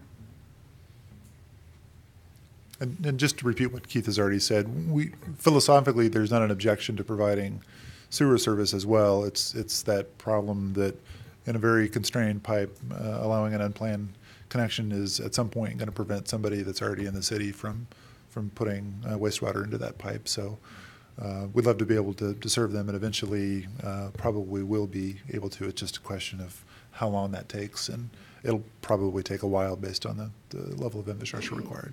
Cost a lot more. Thank you for those points, Councilman Oliver. Councilwoman Gallegos. Just to piggyback on Dave's comments about Matilda Torres Madera Unified building a lot of infrastructure out there. They're also looking to build a CTE junior high right across from Rose Elementary. And the county is building their community center right there. Have we staff looked into maybe annexing that whole area where Baltimore Air Coil is? And if the problem is the sewer line, it states here that we need to go from an 8-inch pipe to 12-inch pipe for the water line. What's the inch pipes we need to go for the sewer line so that it was to provide sewer for BAC? For Baltimore Air Coil? Yeah, yes. or in the area in general, if we have growth going that way. Yeah, Baltimore Air Coil is along 28 and a half, and our master plan assumed that location as well as several others in that area, and it's basically a strip of land that goes along the east side of town, then moves west. It starts out at probably an 8-inch at that point. I forget, maybe it's a 12, but as it moves south, it progressively gets bigger. It moves from 12 to 15, 18, 24, and I think ultimately when it connects in at Granada, I think it moves across Granada. When it moves across Granada to connect back into Pecan Avenue, it's probably a 36-inch line. So the bottleneck you're saying is an 8-inch, where we have the bottleneck? On Pecan Avenue? There is a 15-inch line on Pecan Avenue. We determined through 2 different studies that it's constrained. So about 10 years ago, the previous city engineer started the process, and they had the Parkwood School there install a 24-inch line, I believe, to go ahead and start addressing the capacity. We recognized it. We had the last sewer master plan address capacity on Pecan Avenue specifically, and they came to the same conclusion. There's a bottleneck in the system. So what they did is they recommended a parallel line within Pecan Avenue. When that's done, it will add and I'm speaking from memory, about the first piece of it adds 500 equivalent dwelling units. What's an equivalent dwelling unit? It's any amount that is equivalent to a single-family dwelling unit. The first pieces give us 500 or so more capacity. The next piece, 1,000 units capacity, and then the last jumps to like 3,500 units. Those expansions are to compensate for land dropping into the sewer along Road 28/Tozier. Other pieces of land north from Pecan, going from the freeway up to, say, Madera South. Kind of complicated. And this is just concerning what it says in the staff report, that we're not expected to be funded for at least 10 years in this area. I was speaking to a sewer line on 12 and a half. That's a big sewer line. There's nothing in place right now. We need to purchase right of way. It's to get from Baltimore Air Coil to where it would cook back into the system. I think I said $26 million in the report. That's a master plan number from 2014. That site just needs to go into that particular line. That line represents a bottleneck for any land about 28 and a half or so to the east. Development in that area really needs that particular line. Okay, thank you. Mm-hmm. Councilman Hawley. Yeah. What my only concern is, and I'm reading out, I think it's on. Yeah. In the staff report, when we was talking about his possible benefits, possibly benefits associated with approving the request.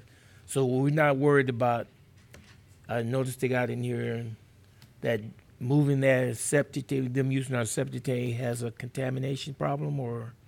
Are we worried about the septic tank as it sits? Yes. No. One reason is an approved septic tank through the county of Madera. Mr. Berry indicated that any contamination in that is well below any thresholds that anybody measures. So I'm not concerned about that. The thing about septic systems is usually they have effluent from toilets and things. You know, they've got a lot of pure water dropping in there, and and some other constituents, I would imagine. But septic systems, by their nature, you don't know what's going into them. So the overall goal is to try to remove them over time. By virtue of one being there, nobody gets concerned about this one or that one. It's just an overall goal to remove them within the general area of the city. Most certainly within the city, and anywhere else we have the possibility to remove them. And my second question is, how much of a drain of water is this going to cause to our city residents? How much of drain of water? Yes. Are we still in a drought? I believe that I said that was 26 GPM. I did not know what the peak flow was. A city well generates about 1,200 GPM on average. That represents about 2% of a city well. It's relatively minor, which is why we said we thought we could accommodate it. Okay, this is my last question. Now, if they was to do this, you're talking about, don't we have a sewer line or water line coming off of Story Road instead of going all the way over? Yeah, I apologize. It drops into the 28 line, but before it gets there, they would need to connect into the sewer line in Story Road. That sewer line extends to the easterly boundary of the Sienna subdivision. Right. Because I was saying, we were talking about going over to Pecan, and so it goes around that area back that way, or not? All sewer lines in that area head south and eventually find their way west, and eventually to the wastewater treatment plant. Okay. All right. That's all I have. Thank you, Mr. Councilman, and thank you for all those questions and concerns. I think they're all very valid and something that we need to look at as we make decisions for what's going to happen over the next 10, 20, 30 years. And Mr. Helmuth, as we talk about growth, as we talk about the next 20 or 30 years, and we talk about some of the planned developments we have north of town, the new high school that was mentioned, and the potential growth on the horizon, I know a lot of in your professional estimations, we're looking for the least impact to our existing systems. Does that include the wastewater treatment plant? It does include that. When we did the master plan, we reviewed other possibilities. It addressed the possibility of expanding the plant as it is, taking it from 10.5 million gallons per day up to about 29 million gallons per day or 28 million gallons a day. Versus doing a series of decentralized plants where we would put additional plants throughout the city in an attempt to go ahead and minimize costs. That review showed that expanding the existing plant was more economical. Which is kind of to my point. You have mentioned it before, the master plan for the wastewater treatment plant, and in my opinion, Madera over the next few years is really going to grow. I think it's really going to boom. And I don't really want to be painted in a corner back up against the wall with our wastewater treatment plant and those particular areas. And so that's really one of my concerns now, not just Baltimore Air Coil, who has been around for 50 years. My brother worked there in the 70s. I mean, it's a great plant and has certainly contributed to the success of Madera. But there's quite a bit of growth going on already. And so my concern, besides Councilman Oliver's concerns, I think he brings up some great points in that for a lot of those wet connections, we have a lot of residents that are very near our existing services. They have a well that runs dry. They just can't afford to fix that, and it's easier to make a connection to a dwelling or a couple of dwellings. So this is something for us to look at and put some policies in place for just such a request with some sort of threshold or guidelines or something like that. I would certainly agree with that. We do have some policies, but they're not something that council has approved of them. Many of the things that you see, they happen by rote. They've been done since I've been here and beyond that, or before that.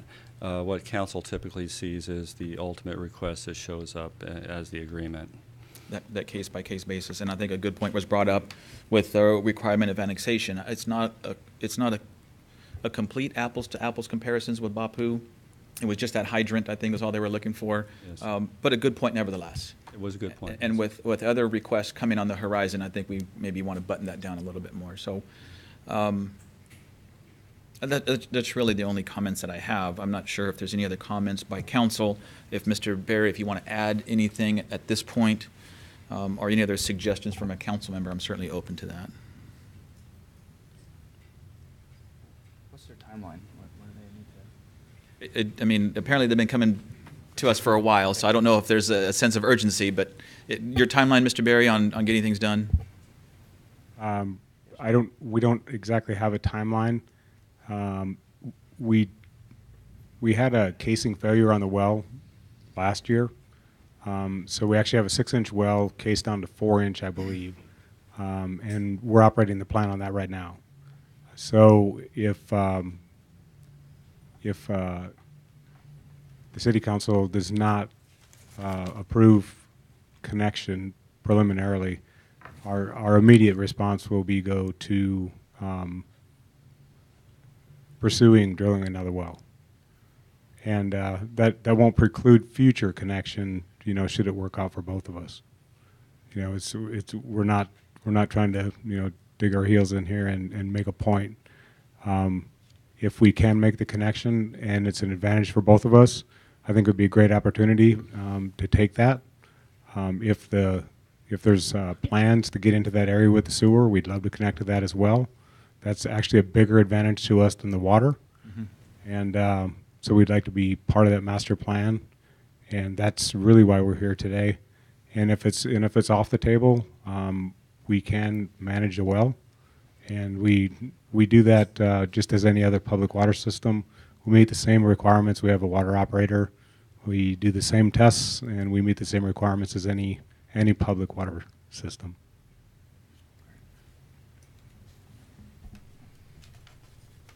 Councilman Oliver. Mr. Mayor, I'm certainly not opposed to sitting down with them and working on a potential extension. I think it's a great opportunity for staff to work with the company, and I'd like to see something come back as to how we treat these types of requests, especially for existing facilities that don't represent new construction or new development, that are within close proximity to city limits.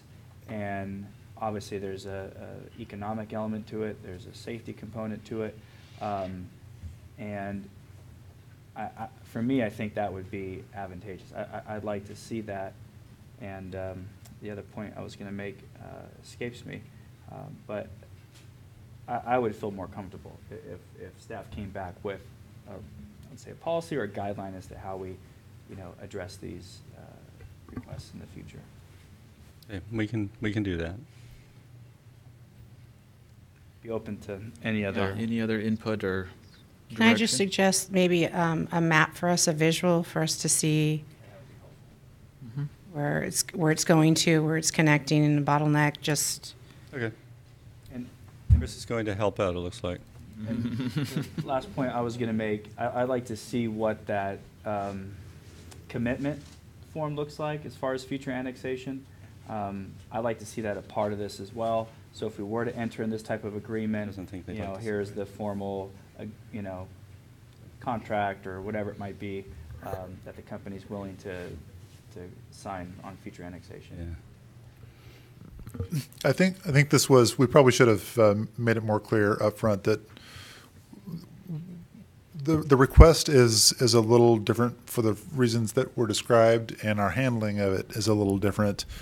And Keith brought this to you at this time, really at my direction. Typically, we would have gone through that analysis of should we require annexation or should we handle it as an extraterritorial service request. If it's the latter, then we send it to LAFCO, get their approval. Then we work on an agreement with the owner, define terms, and then we get their signature on it, and then it comes to you for your final consideration. Frequently on consent calendar, at least historically, a lot of those were done on consent calendar. The concern here was that this was not your average connection, and there's a fair amount of work on the owner and city's part to define terms and to consider whether there was enough meat on the bone or benefit to the party to proceed. But if there wasn't interest on the council's part to consider that request, as a head nodding level of interest, then we didn't want to burden staff or the owner with going through that process to try to negotiate an agreement. If this was something more typical than what you've seen, it would have come to you as a prepackaged agreement. So essentially what I think I have heard, and you can tell me if I have not heard you correctly, is at least in terms of the water connection, there's an interest in looking at a full agreement. You're not opposed to the connection as long as the terms make sense to both parties. And essentially that's what we're looking for today, to get that kind of feedback. And had you not had that level of interest, that would have died here this evening. Well, I appreciate Dave and Keith bringing it and not putting it on consent so that we get the input and we get the knowledge. So thank you for that. I totally agree with that. I would agree, and sorry. I think you guys need to go forward with it. I look at things as we have companies have been with us for a long, long time, and things happen that we don't foresee. But I think as partners, whether it's outside of our city line or inside of the city, that we need to be helpful and try to work with them. Because the thing I look at, we not want to see businesses go anywhere else. And to get a hookup or a connection to something that we can work toward and is feasible for the city, I think we should look down that avenue to be good neighbors. To Councilman Oliver's point, though, is setting that precedent. If the only precedent we have, if there's a request by a company, large or small, whatever the request is, if our requirement or threshold is just to go to LAFCO and leave it in the hands of LAFCO, then what happens when the next company comes along and we feel that there's a big impact or a different impact?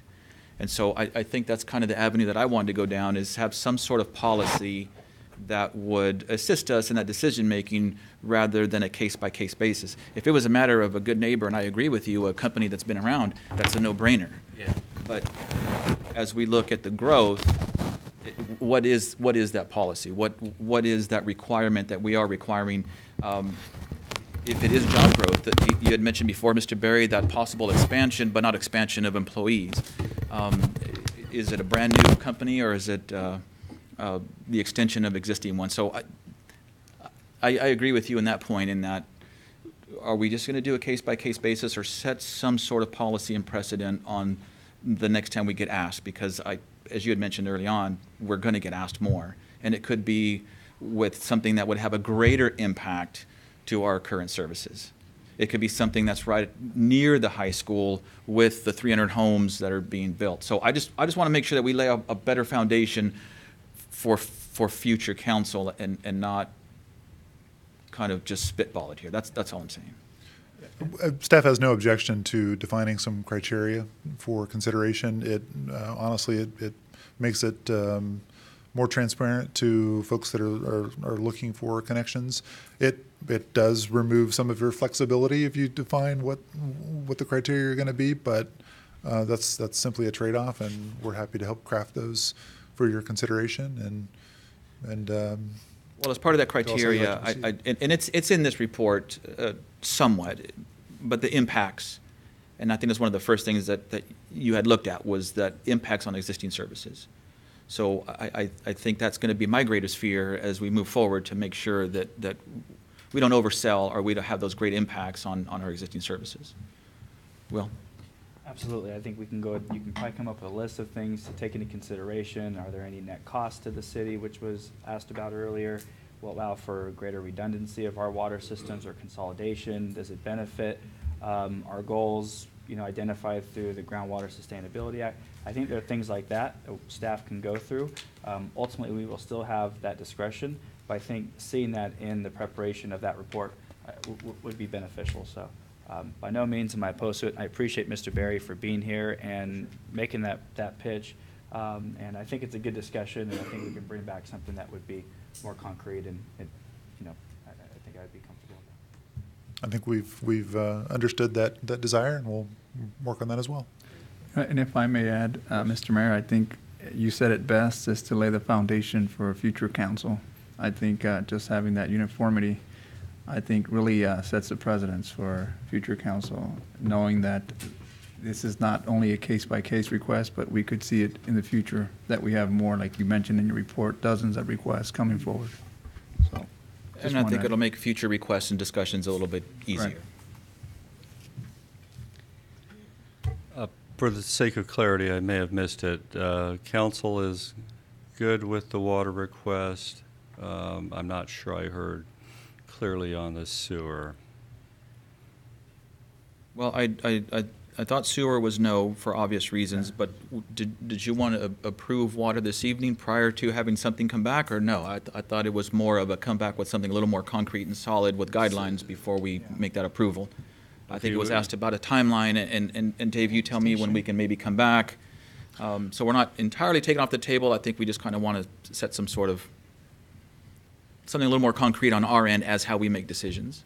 So go ahead, Dave.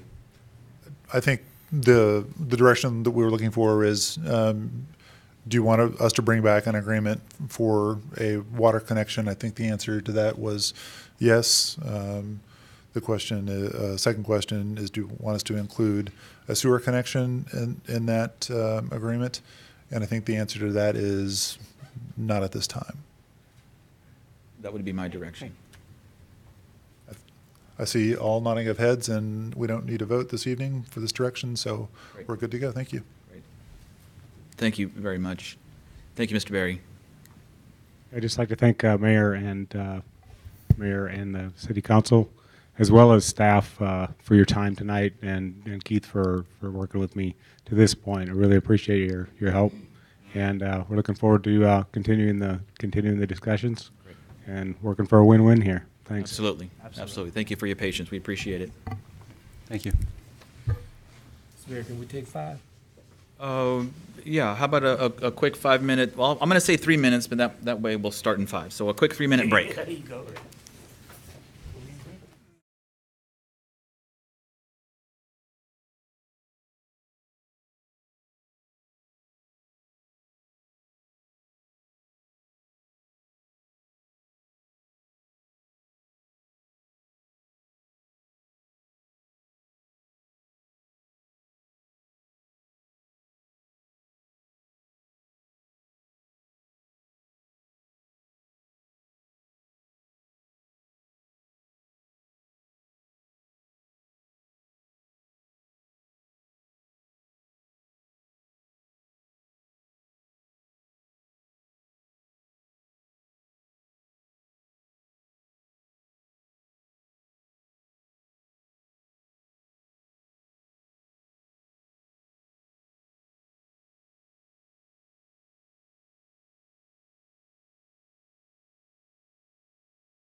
Thank you, everybody, for being patient. If we could reconvene.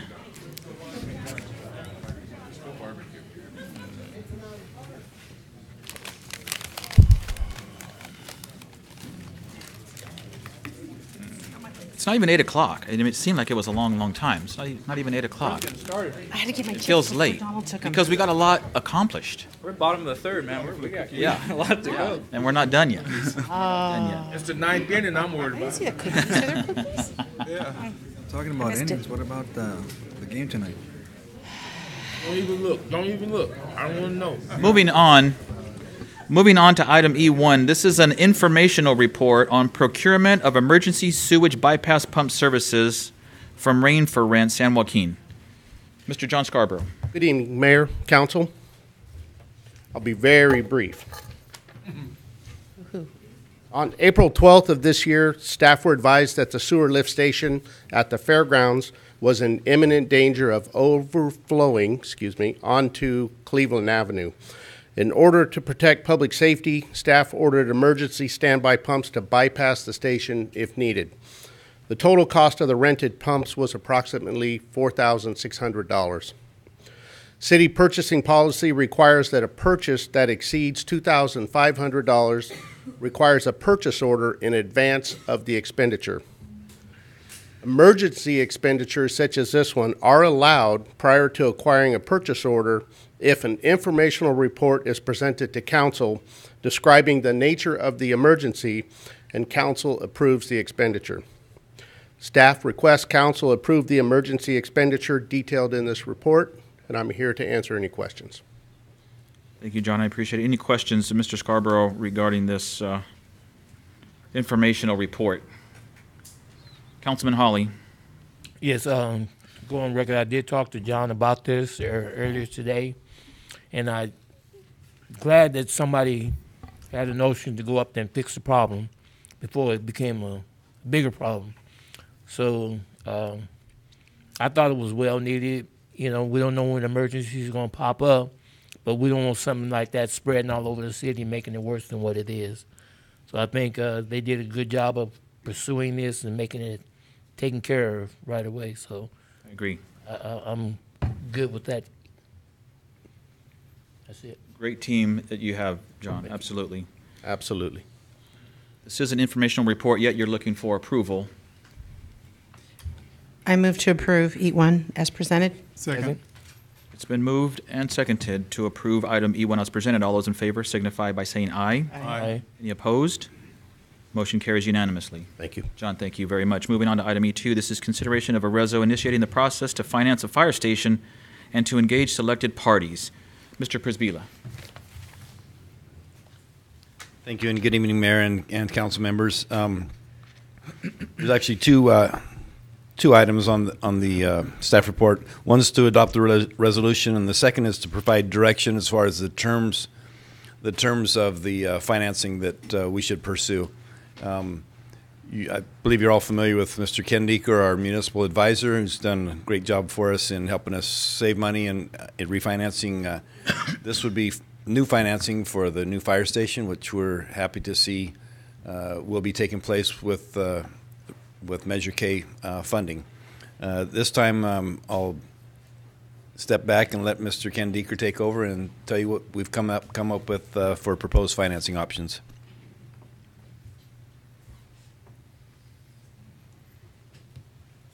Good evening, Mayor, members of Council. Ken Deeker with Del Rio Advisors. This evening, there's two items. One is a resolution tonight. We're simply asking you to approve the contracts for Bond and Disclosure Council and for Underwriter. And in the staff report, I've gone through, we went to several firms, got fee quotes from all of them, presented those fee quotes to you in the staff report, and made recommendations. The second item is what we're seeking direction on. The way this financing needs to be set up is called a lease financing. The city has done a couple of these for the golf course originally and for the police station. As you remember, I was before this body to refinance both of those obligations. We used the corporation yard as the leased asset, and we freed up City Hall and the police station for future use. The way this works is you use a lease-back structure with a third-party entity, generally the JPA, the Madera Public Financing Authority. So basically the basic concept, and this is kind of what the flow looks like, it's a little bit busy, but in essence, Madera Public Financing Authority sells bonds, uses the proceeds to lease the leased asset from the city. The city essentially makes lease payments back to the Public Financing Authority, and at the end of the lease, transfers ownership back to the city. The only difference here is that there are legal documents that would pertain to this, and I've tried to list those out here. Those would be prepared by the Bond Counsel. And we also would, instead of the Public Financing Authority actually getting the payments from the city, the payments are basically assigned to a trustee who makes the payments directly to the bondholders. The advantages of a general fund lease financing: it's very common financing structure. It does not require a vote under the debt limit in the Constitution, because leases are not considered a debt obligation because they're subject to annual appropriation in your budget. It does increase the general fund debt burden. As you know, and in the staff report, we talked about the sales tax measure that's dedicated for public safety. That is the internal source of repayment. However, those sales tax dollars cannot be directly pledged to the bonds. It's simply a promise to pay of the city's general fund. And the bond creditors, or the commercial bank, depending on which structure the council prefers, will look at the credit of the general fund and your ability to make those payments. It does require, first of all, the lease term cannot exceed the useful life of the improvements. The proposal tonight is for a 30-year public offering of the bonds. The useful life of this fire station is greatly beyond the 30-year period of the financing, so there's no problem with the useful life. We are required to purchase title insurance to make sure the assets that are proposed, which are the city hall and the police station would be the leased assets, is free of any encumbrances. Make sure that we got the previous financings off the record of those. It does require rental interruption insurance. So for example, if the city were to lose access to the leased assets, in this case the city hall or police station, because of fire or other storm damage, rental interruption insurance basically makes the payments on behalf of the city until you get use and occupancy back of those facilities. The total interest cost on the bonds or the debt is based on the underlying rating or credit of the city's general fund. The value of the leased assets must exceed the amount of the borrowing. So tonight, based on some estimated amounts, it's about $5.2 to $5.8 million. We would need to have leased assets. In this case, the city hall and the police station are greater than in that amount in value. So those are the proposed assets. And like I said earlier, after the municipal bankruptcies and certain distress situations, investors consider the value of the assets and the essentiality of the assets. And what's more essential than the city's police station, the city's city hall? And is both combined, Ken? It's not one or the other? If we had enough value in one of them, we could use one of them, but there's just not quite enough value based on the insured value. We need to use both of them. I won't ask what the value is of City Hall. It actually is, the insured value is in the presentation. You're going to see it here momentarily. I'm afraid to. So we did consider two sale options for the bonds. One is what they would call the public offering, which is basically the marketing of bonds to a retail and institutional investors. It requires an official statement. You've maybe seen an official statement before, and a bond rating by Standard & Poor's. They would actually rate the city's general fund. It does have a higher cost of issuance for the rating, for the preparation of the legal documents, and particularly the official statement. However, it does generally have lower interest rates. It's a more efficient market than the direct placement market to commercial banks. And you can do anywhere from a 1 to a 30-year amortization.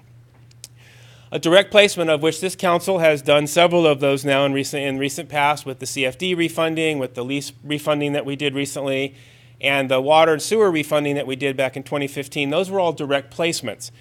And that's the sale of an obligation to a direct lender, generally a commercial bank that operates in the municipal space. Under SCC guidance, unless an offering is considered a loan, a broker-dealer is required to offer the securities in a direct placement. That's why we have a placement agent or underwriter in this case. They do have a lower cost of issuance and a shorter time to complete the transaction. However, the rates are generally a little bit higher than a public offering, but are often offset by the significantly lower cost to prepare the transaction. However, most commercial banks will only operate in the 15-year range. However, they will sometimes, and there's about 5 or 6 banks that will go up to 20 years. So the reason it's important for us to get a little direction from the council tonight is kind of looking at the annual debt service versus the annual amount of sales tax revenue that's budgeted to pay that debt service, and what the council's feeling are as to whether or not we would do a direct placement or a public offering for up to 20 years, or only a public offering for up to 30 years, because there's no direct placement opportunities beyond 20 years. Generally, a debt service reserve fund is not required for a direct placement, which also helps to keep the cost down. So what I did is we took a look at terms of several offerings here. First of all, the direct placement with no reserve fund, 15 years. The all-in yield is about 3.96%. Total debt service would be just under $7 million, and your average annual payment would be about $466,000. In the cash flow that was presented by Mr. Merchant regarding the fire station from the proposed sales tax revenues, remember, keep in mind that the sales tax revenues are used to not only pay debt service on the facility, but also pay the operational costs of manning that facility.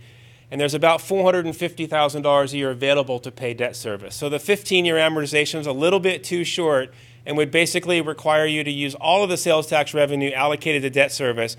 And if they fell a little bit short, the general fund would have to make up the difference. So we figured the 15-year wasn't quite long enough in order to meet the cash flow requirement. So then I took out a direct placement for 20 years. Those annual payments come out to be about $388,000 a year. And the public offering option, which is a little bit more efficient under the current market conditions, has payments of about $381,000 a year. I also took a look at the 30-year public offering. And as you can see there, if you look at the total debt service that's paid over the life of the bonds, you are paying about $1.5 million more because of the increased time and the increased interest that you're paying. However, your annual payment drops to be just over $300,000 a year. So we don't know what council's desire here is. My recommendation from the staff report was to consider a 30-year public offering to keep the payments as low as possible. Because cities in general are facing budget crisis, and I know you are not immune to that. And protecting cash at all costs is an important consideration. If things were doing great and we didn't have OPEB and increased pension costs, I would say keep the term of the financing as short as possible. We know 15 years is a little too short because we don't have the sales tax revenue, but consider something like 17, 18, 20 years. That would be the most efficient financing of that facility.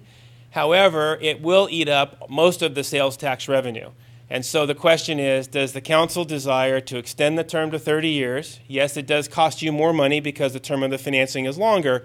However, it keeps the annual payments down and protects those cash resources. And the reason I say that is because as you face increased costs over the next several years, and they are substantial, as you are continuing your negotiations with your bargaining units, which we heard tonight, protection of cash and the ability to use those. And in addition to that, if you run into a recession again, where some other revenues of the general fund would drop, sales tax could be part of that, that you don't want to use all those sales tax dollars, have them drop, and then have the general fund have to step up at a time when it's distressed from other resources.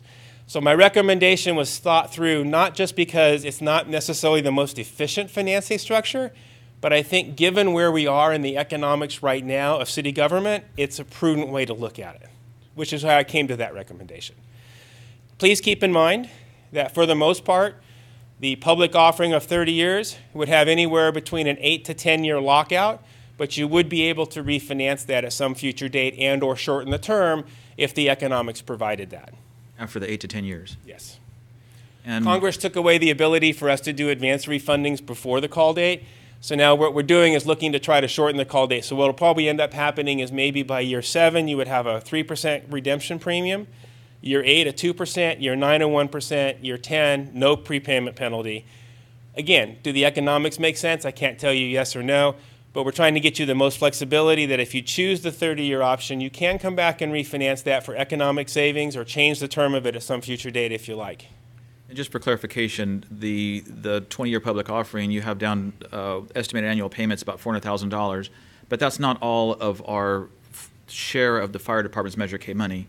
You're talking about, in addition to our normal annual maintenance and operation, $400,000 puts us right at what Mr. our Merchant's sales budget tax had was $450,000 was the available amount in fiscal years 19 and 20 based upon current sales tax projections that could be budgeted for debt service. So you're pushing up against that $450,000 that was available for debt service. So again, you extend the term out, you free up $100,000 to $150,000 of sales tax revenue, you take pressure off of that and allow those to be used for other things.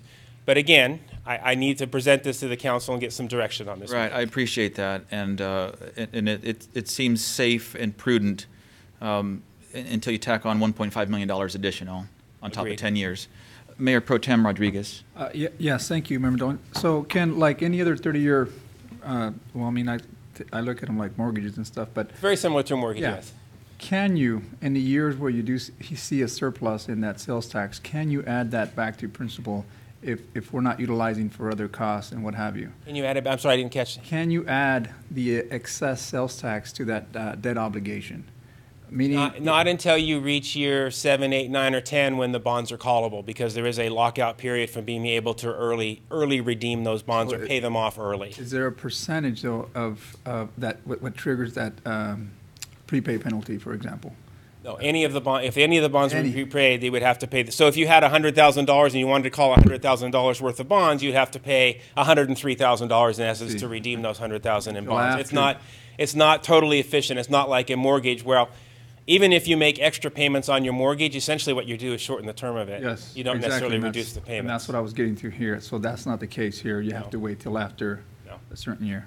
There is something, I mean, that is a very good point, and Mr. Rodriguez, I think what we could consider, if that was a possibility, it would be more expensive, but there would be the possibility of maybe structuring a special term bond that could be callable if that were to occur, but I just don't know how good the sales tax projections are and whether the city would even be willing to pay extra for that special ability to do that.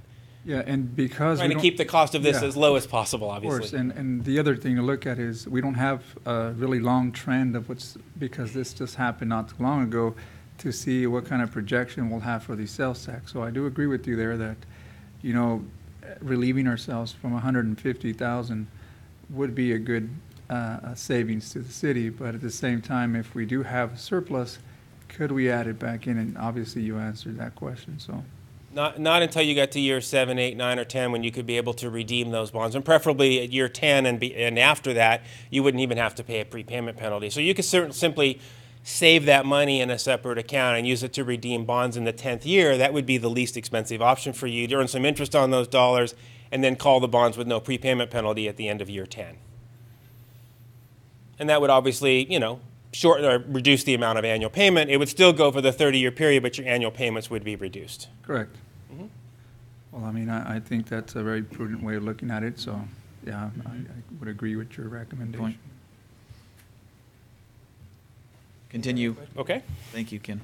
So I've also put together for you, and this is in your staff report, just estimated cost of issuance for both the public offering and the direct placement based upon the approved contract at the last meeting of my contract and the proposed parties tonight. I will tell you that I did not have the value in there, but I did believe I put it in the staff report. So the police station is estimated at about $4,175,000. So again, not quite the 5.2 to 5.8 million we would need. City Hall currently has an insured value. This is what it's insured at, is $3.466 million. So neither of the individual assets has the ability to completely be the only leased asset for this transaction. So we would need to use both of them. Now, Of course, Mayor Pro Tem. Now, Ken, you had also brought up an interesting point earlier regarding what are the three factors that they look at, and one of the things that you mentioned was the rating. So in the previous bond refinancing, what kind of a rating did the city have in regards to, you know, when we look at this as credit? So for a direct placement, you're dealing directly with the commercial bank who analyzes your audited financials and goes through your budget and everything, and there is no rating process involved with a direct placement. So the previous refinancings we did as direct placements did not have a rating. We are in the process of completing the successor agency refunding, which was approved by this board and the oversight board. We actually had our rating presentation today, which went very, very well. And we're expecting that to fall someplace in the high A to low AA category, but that's the successor agency, again, a separate entity. The city has done a good job of preserving monies and setting aside reserves and setting policies. All of those are very positive factors, but it's a formal process with S&P with a formal rating. So we request the rating, we prepare a presentation, we meet with the analyst generally on a phone call. Sometimes they'll come kick the tires around the city, but most of the time they'll sit in their offices and listen to the presentation. And we do a lot of follow-up questions, and they'll assign a rating. If I were to guess right now, I would say that, you're probably in the low to middle A category, which is a very strong rating based upon your most recent performance and your most recent audited financials. But I can't be held to that until we actually go through the process with them. And I know that's not the only factor. Obviously, you brought up the other, having these two entities to be able to take value for what we're trying to finance. So, all right, well, thank you, Ken. Appreciate that. You bet. Councilman Oliver. You kind of answered my question. I was going to ask what the presentation entailed, if it was over the phone or in person. I know before we asked if it's at all possible to take the pitch to them or possibly invite them to our community. So if I think in any event, whether it be this financing or any other project, I'd like to see an aggressive approach going. Always offer it up as an option with the analysts, but they are so busy right now on projects that they don't generally spend the time to actually come out unless it's very, very unique. And rating the general fund of a Central Valley city that's done a good job of managing his finances probably doesn't merit them. But again, we will certainly offer it up, and we'd love to have them come out and kick the tires and meet the personnel face-to-face and meet city staff, but a lot of times they can't. We go to them, too. Sure. That is a possibility. And so I think that would be my request, is that we make that as part of that. Mr. Prisbilla, I definitely make note of that we will certainly offer that up. AAA. Absolutely. And again, the meeting that we had today did go very well with the successor agency, and I'll be sure to share that with you, the presentation that was given Councilmember Oliver. So what Ken's recommending here is the public offering, which is bonds. And he's explained a couple different options. One would be the direct placement or a lease buyback option. The bond offering would not entail using the properties, the city hall, police department as collateral. Is that correct? No, it does, correct it? They Okay. both would, yes. So both options do. Sorry, but Ken and I had discussed and thought that the 20-year direct placement would be our choice, but I agree with Ken's recommendation to go with the 30-year based on the cash flow needs and concerns that he has. And in discussing this with Dave Merchant this afternoon, it appears like we're probably looking at maybe the spring before we actually go out to for this offering. Is that how you look at it, Ken? So there's no rush for us to move forward, but we have selected a team. At the last city council meeting, Ken's contract for this was approved. Again, the contract is subject to actual completing the deal. If it never gets completed, Ken doesn't get paid. But he explained that all very well in his staff report.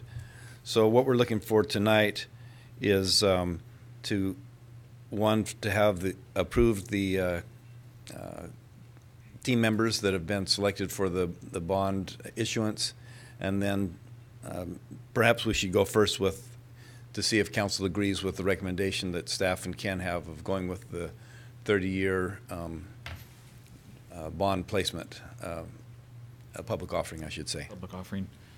Mayor Pro Tem Rodriguez has a question. Yes, thank you, Member Dillon. Ken, now, is there a difference in cost by either going through a public offering or the direct? And if so, what would that be? Yeah, under my current estimates, and I actually have that in this. So basically, the public offering estimated cost of issuance and the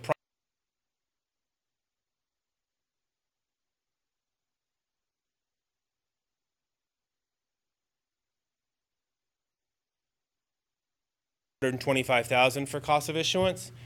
On a direct placement, which doesn't have the rating process, doesn't have to pay an underwriter to underwrite the bonds, we have a smaller placement agent fee.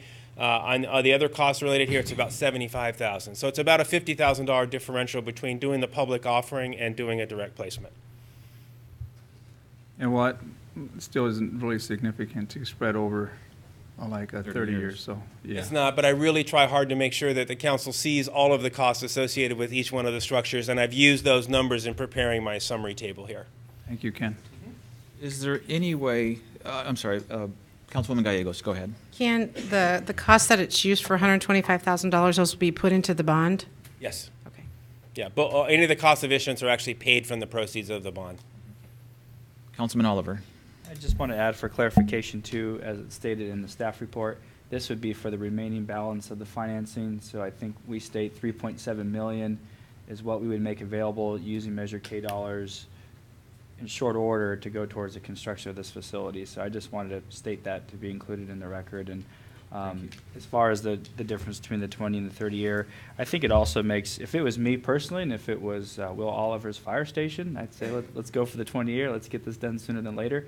But it also makes sense looking at the life of this facility, it's going to be generational. And so for me, over the 30-year period of time, you're going to have kind of a more, I don't know, balanced share of residents, obviously, contributing towards that through their sales tax dollars over time, who will benefit from it over time. And so I guess it'd be less of a burden of those over the next 20 years and shared, among those. So it's also, to be clear on timing, we talked to Mr. Merchant about that today. The city does have resources that it has accumulated to offset the cost of construction of this facility. And it would be my recommendation that the city spend those dollars first before actually doing the financing, which is why it's pushed off until next spring. What I don't want to do is do the financing, pay interest on the bonds, and have the city sit on the money, not doing anything with it. So we're trying to time the sale for when Mr. Merchant would actually need to make progress payments to the contractor. Smart. Which, let me chime in on that. The concern was whether we could approve contract for construction without having secured the financing, which, again, Ken answered that question for us. We could, you want to explain how we would make an agreement for that? Yeah, I mean, you have access to the market. So there's no problem in this environment, unless something catastrophic happens, obviously. I feel very comfortable that you can enter into a construction contract and move forward on it without actually concluding the financing, but we will be able to access the market and close the financing and try to time that for when the actual proceeds will be spent on the project. And how much of those funds are we looking to spend out? I mean, the initial portion of it. What was the amount? 3.7. Right. I believe I did put that in the staff report. I believe, was it 3.7 million, I think? 7. Yeah, something like that, that has been accumulated in certain funds for the sales tax measure. When you buy a car, they ask you what you can afford. I hate that question. So do I. How much can you afford? And that's not the point. It's not what I can afford. It's what it's going to cost me in the end. And if this was Will Oliver's fire station, I would say, yeah, let's do the 20 years. But it's a $7.5 million 20-year fire station. And after last night's budget meeting, it's risky. And I think risk is probably the key factor here, in that we have no idea what's going to happen over the next 20 years of the life of this bond. I will say, however, two things concern me. One, being handcuffed for 8 to 10 years, because if I can't afford it now but additional funds become available, I'd like to pay down a little bit more and make additional payments, like on my car, my home, or things like that. So, but I guess you brought up a very interesting point, Ken, in that if we had additional monies, we can lock those away, draw interest, and pay down. So I like that.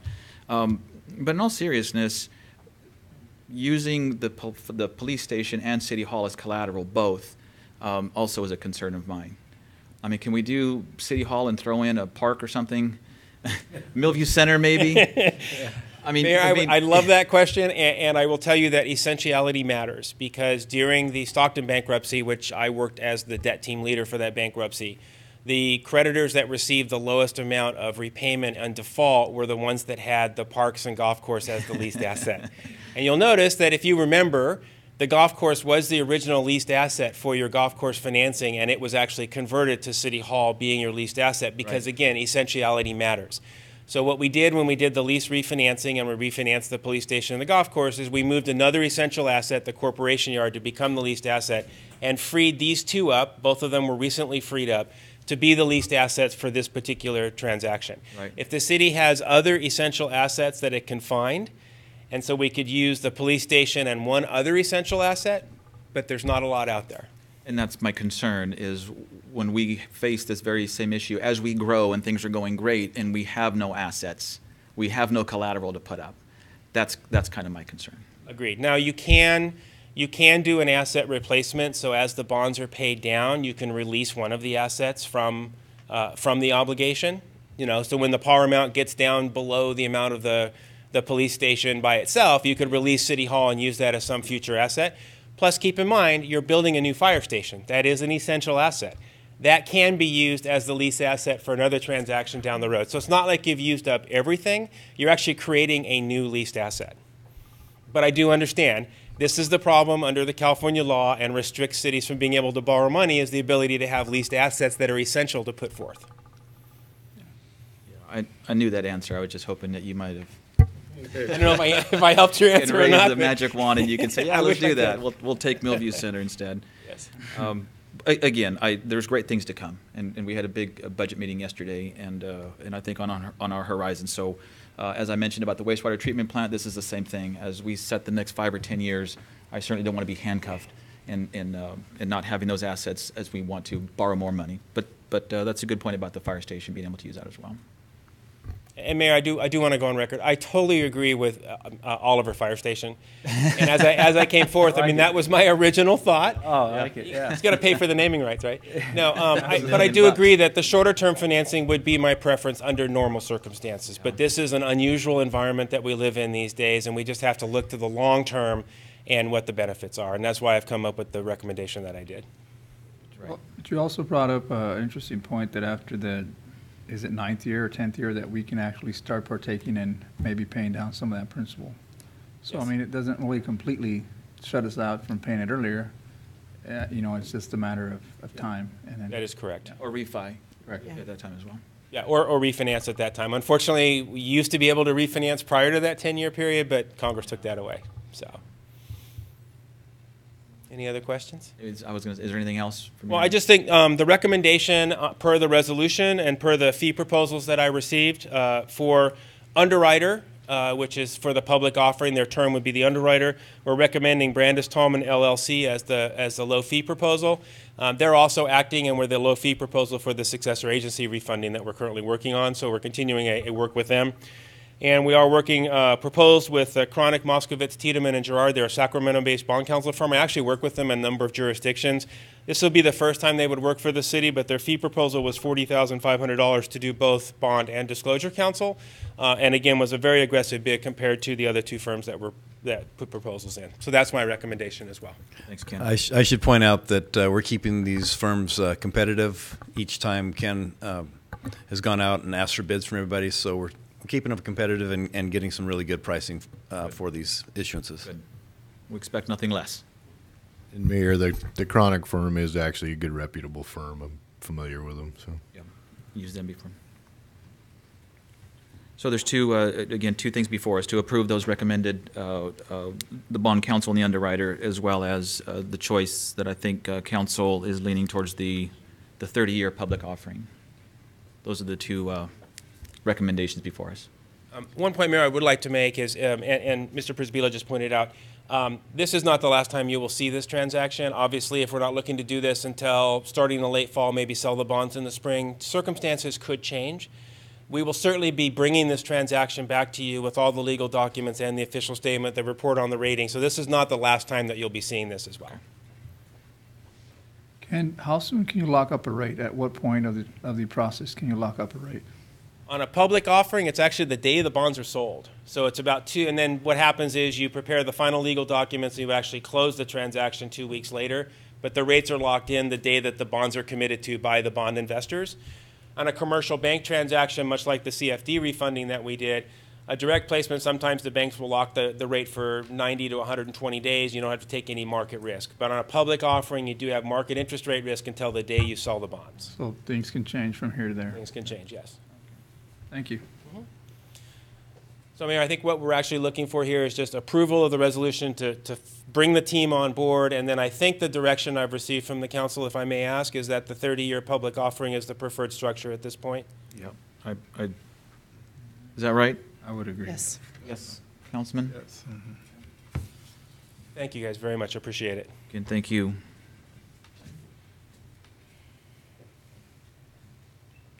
Brent, do you want that in the form of a motion? Yeah, for the resolution, yes. I think the direction, I think if Ken's comfortable, which I think he is, you're fine with that. Just we need a vote on the resolution. The resolution to approve that bond counsel and the underwriter that was recommended by Mr. Deeker. So move to approve. Second. It has been moved and seconded to approve the bond counsel and underwriter as recommended by Mr. Deeker.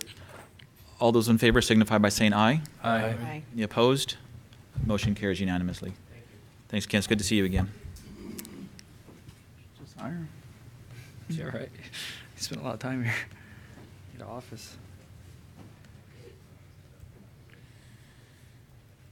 Moving on to item E3, this is review and feedback on proposed text for city administrator recruitment. Ms. Silva. Yes, so part of the process approved with Bob Murray and Associates for your city administrator recruitment was that they would collect community feedback for the candidate profile. They'd get information from the city and they'd put together the recruitment brochure. That would come back to you, the text of it, for approval before they put it out to recruit. So I'm going to start by saying thank you to Sonia, because this came in at 4:59 p.m. on Thursday, and we still made the agenda packet. So thank you, Sonia. I fired off a quick email and said, I just got this. Can we please get it in so it's not delayed another 2 weeks? And she made it happen. So that being said, at 4:59 p.m., nobody looked at this. We just got it in the agenda packet so we could get it out to you.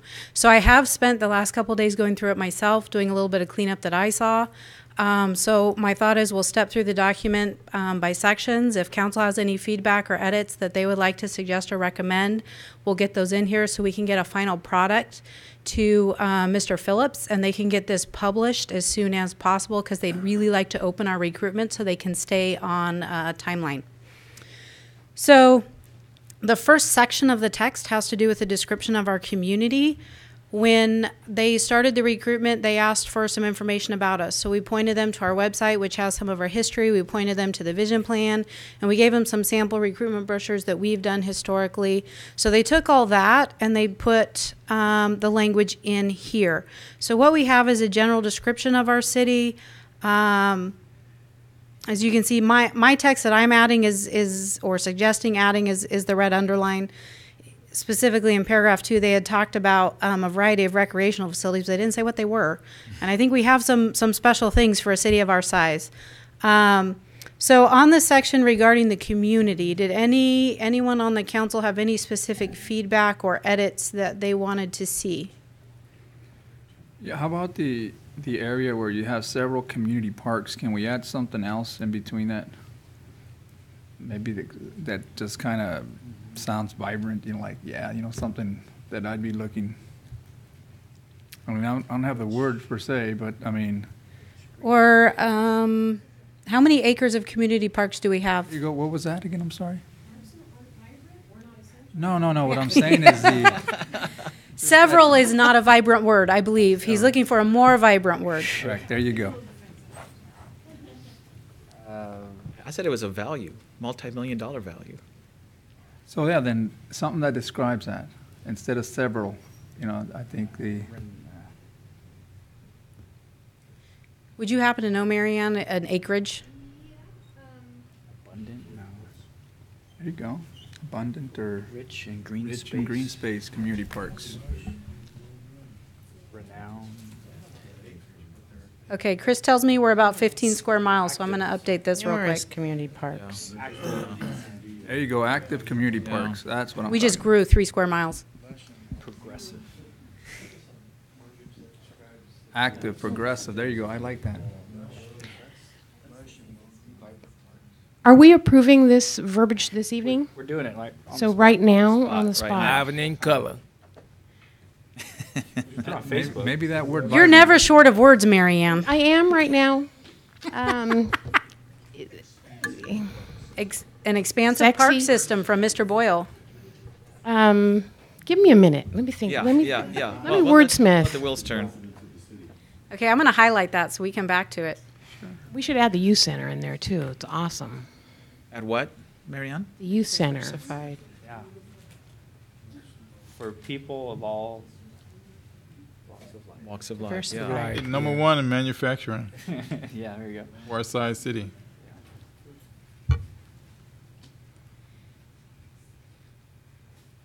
Okay, so we're going to be more descriptive on our parks. I'll work with Marianne on that.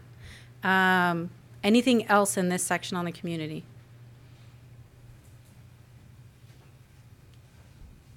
That was good. Okay. I'm moving down. They had pulled this from a recruitment brochure, the first paragraph about organization from several years ago. I would argue that the districts are not new at this point. So I was just deleting out the part that referenced them as new. You guys have been in districts for several years now.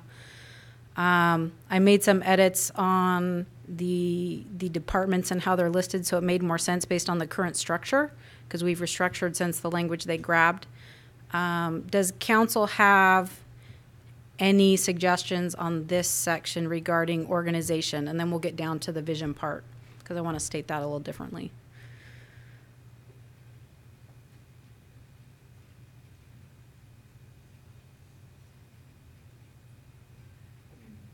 I would just add maybe some, maybe a line or wording when we talk about the number of full-time employees. Beyond that, just talented and dedicated full-time and part-time personnel, across all. Maybe something that's a little bit more descriptive there, describing. Yeah, there's a better sentence I've used that talks about not just full-time, because our part-time provide very essential services, especially in Parks and Recreation. And so we generally give the total number of our dedicated staff that provide, great service. And later on, I added in some stuff. It's in another section we'll get to. That service delivery is really important to us and as a city. But I will. Exemplary customer service. I'm just going to highlight this sentence. You know what, Chris? I've heard some really good comments from you. Maybe you should help us write this. You should join the committee. See, the things I'm highlighting, if you don't have a specific session, but if what you're telling me is you want that to be bolder, brighter, more creative, we'll wordsmith it before we get it back to Mr. Phillips. You've got several of us that, especially the morning after a council meeting, we can really put out some snappy lines when we're tired. So we will work on that and improve that. Wendy, how about the city continues to work collaboratively with community partners? If we put some specifics like Madera County, Madera Unified School District, Madera Office of Education, CAPMC. We can say city continues to work collaboratively to achieve these goals, include in Madera County, space. You listed some community action partnership, right? Mm-hmm. Madera Unified School District.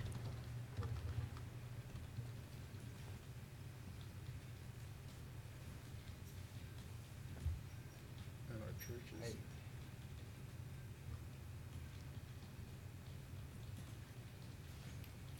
And our ministerial, our churches.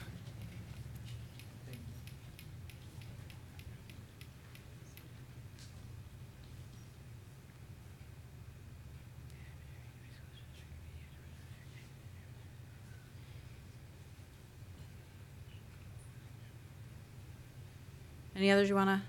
We could add a lot. I know we could add a lot. I was trying to do the Tri-City that the city manager will be meeting with.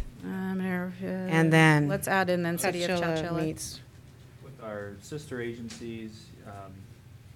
One thing I think we should do too is maybe not in this section, but somewhere in the candidate profile is say that this candidate profile was developed in partnership or in concert with many, community organizations, individuals. I mean, we receive hundreds of comments. I think that needs to be stated in the. Okay. Okay, good. Yeah, I was going to say, don't lose that thought, because there's a section on that, and we'll just make sure that it's captured the way you're describing. And industrial and manufacturing. Yeah, they were all part of the community stakeholders. Don't forget to put the casino somewhere in there. That casino that we all hope might someday. So you're going to get closer to that. So then the consultant went into the aspects of the vision plan. They listed them by bullet point, but then they listed the bullet points in sentence form without providing more information. So what I did is I pulled up the vision plan, and I pulled the sentence for each of these that was the basic descriptor of what it actually meant to our community when the group met and defined the vision plan. So this is just straight out of the vision plan. Yeah, couldn't say it better than that group that put it together. So the next section on the position itself generally comes from the job description. They pulled all this right out of the job description. So there's not a lot there. You can see here I added a sentence. They talk about all the basic stuff, but the excellent service delivery is the minimum standard that we're looking for. And that was resounding over and over again in all the community feedback we received, both in the online survey and the stakeholder meeting. This list of essential functions, if anything, I'm going to give them some feedback that if the text is getting too small in the brochure, cut this list. This list is the job description. It's published on the website. Anybody that's in the city management profession knows what's in this list because it's what they do every day. But this section is just the job description. The ideal candidate section that we're getting to, this is where the community feedback came in, and the survey results were used. So they go through some basic descriptor here.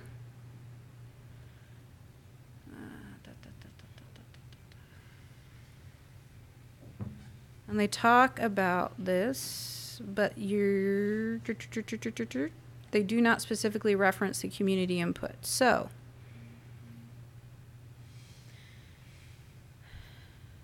the City of Madera sought community input through online.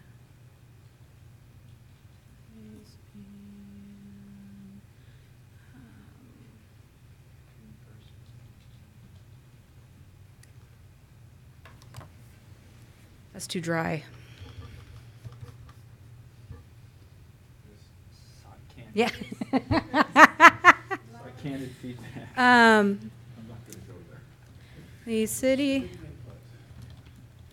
of Madera worked with its citizens and community stakeholders to define the characteristics of their ideal candidate. This included input from all sectors of the community, including, there's a lot of includings, I need to clean that up later.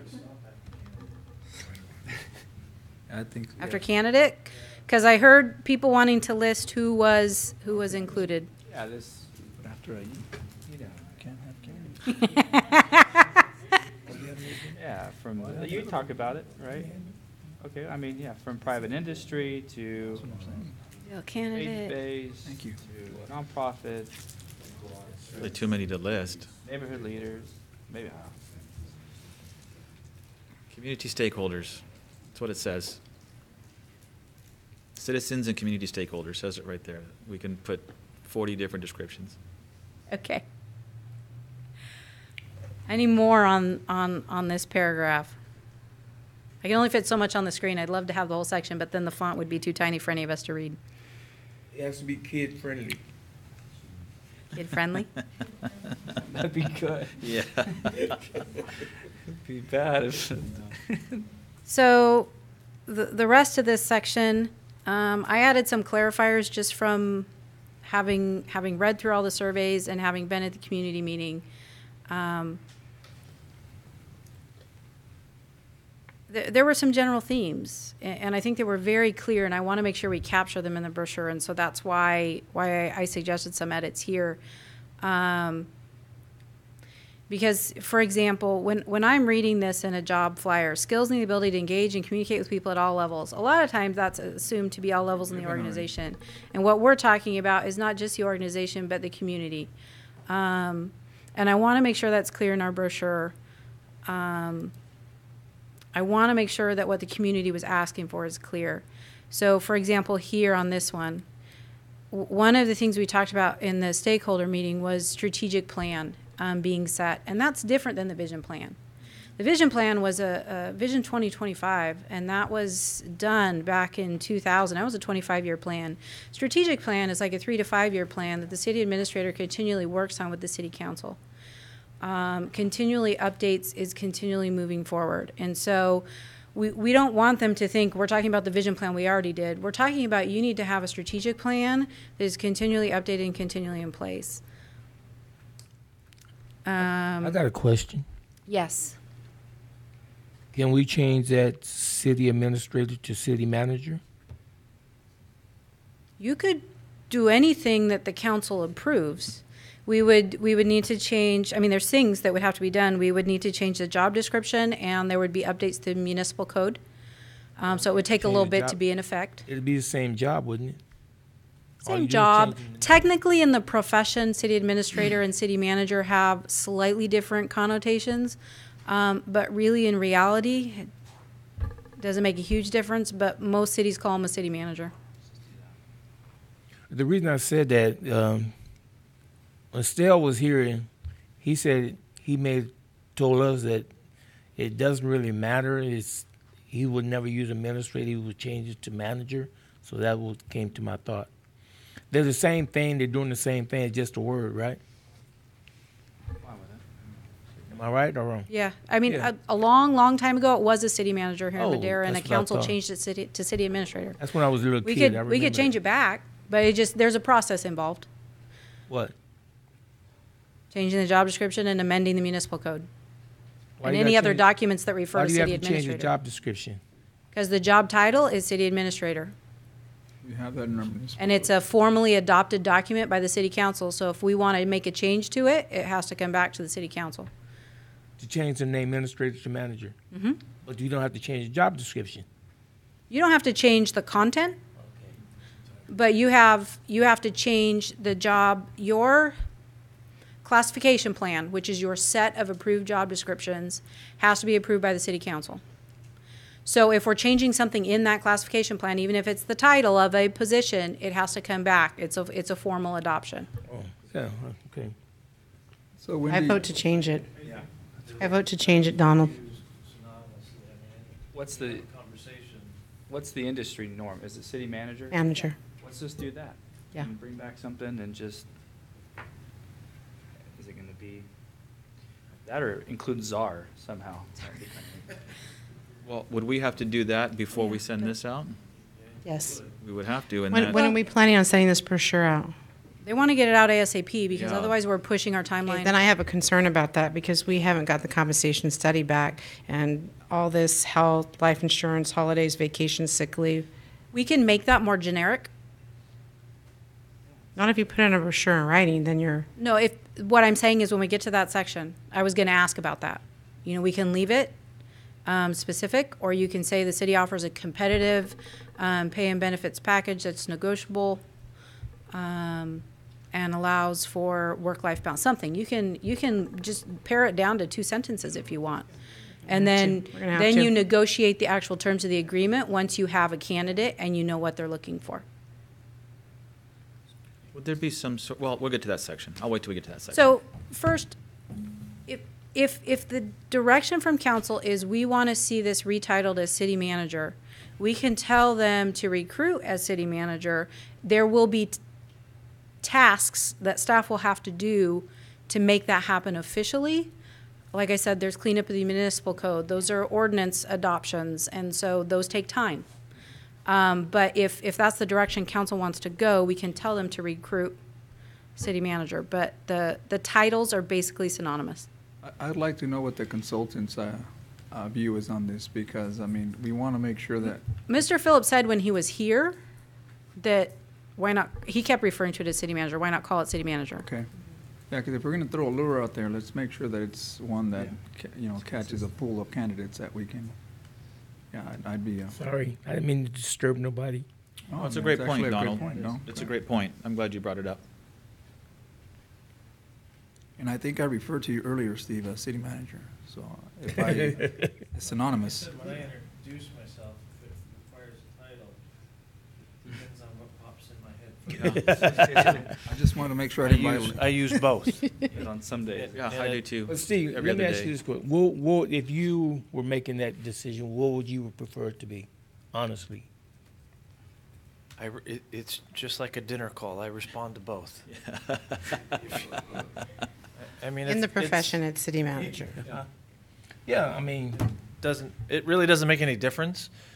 As far as I think the position concerns, it won't have any impact on your That's right, I recruitment. think so. And you're really looking at delaying something that we really need to move forward with sooner rather than later. Hint, hint. Going through and changing municipal code and making sure that you have all those things identified as city administrator changed to city manager, I think it's a lot of work for nothing. Again, I think they're interchangeable, they mean the same thing. You won't necessarily change the description. The individual, whoever you hire, will operate under both, would be my guess. We have a housing authority meeting. When are we? Okay, next week. Next week. Yeah. Is that something we can bring back as an item? As a special city council meeting? It'll be multiple meetings. No, here's what I would say. If you're passionate that we need to change the title, then it's give us direction and we'll bring it back to you. I think we could advertise, if that's the direction we're going, I think we could advertise as city manager. And then make the change later. And get the changes in progress. But can Brent and I get all the municipal code updates and everything else cleaned up by next Wednesday's housing authority meeting? No, that's not going to happen. But we can still recruit as city manager. I think as an ordinance, though, it may have to double check. It may have to be at a regular meeting, which it's not. There'd have to be an introduction, then an adoption, Right, and then the it'll be period multiple until it meetings. becomes effective. So, But my question to Brent is, we can recruit as a city manager, and later on. I see the Muni Code references as somewhat inconsequential and fixable while we're doing this. So I don't see those as a deal killer. Okay, so we can continue to move forward, and we can bring back the change down the road. Correct. As to the Muni Code, if that's what you're asking. Right. Okay.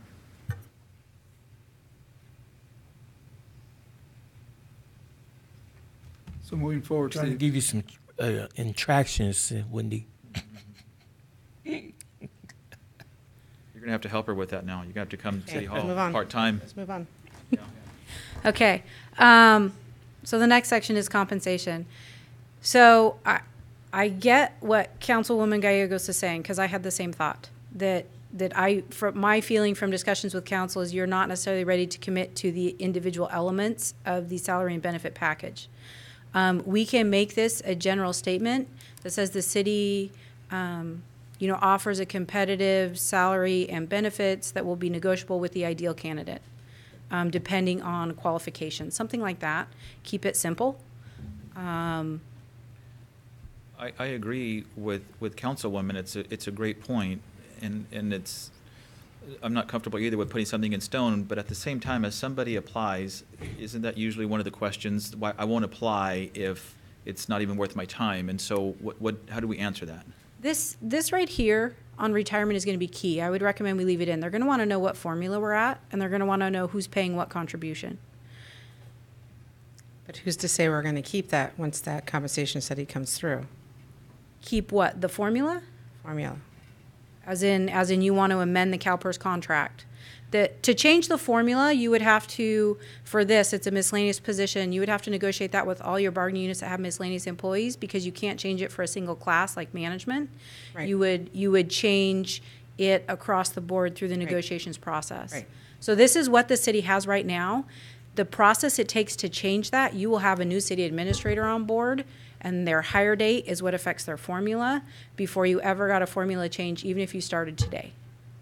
So the formula for this individual, if they're hired any time in 2018, is going to be 2 at 60 if they're classic. That's pretty or there'll standard. be PEPRA. That's pretty standard across the board, though, right? I mean, I see that in other municipalities as well.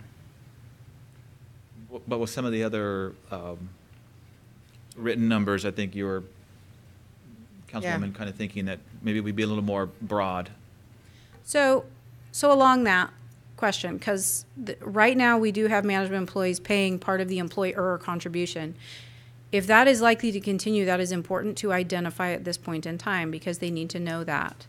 But if what you're saying is that all of this is in flux, then we have no choice but to go with a very generic 1 to 2 sentences. Well, we don't know because we haven't gotten that information yet from our consultant or our advisor. But by the time you're ready to offer a job position, you will have that information. And like Gary indicated when he met with you initially, putting out just generics is okay on the front end. When you get down to your final 8, there will be questions by them at that point. So you're looking at end of August based on his timeline for those interviews to occur. It gives you a couple months to refine what you're looking for in that salary package. Gary also kind of requested a range, and I think we've kind of given him that already. So I think, like everything else, if you want to change from administrator to manager, those things can all occur while this moves forward. People are either looking to opportunity, and your salary will certainly be a factor, but the benefits associated with that are less of a factor when it comes to these positions.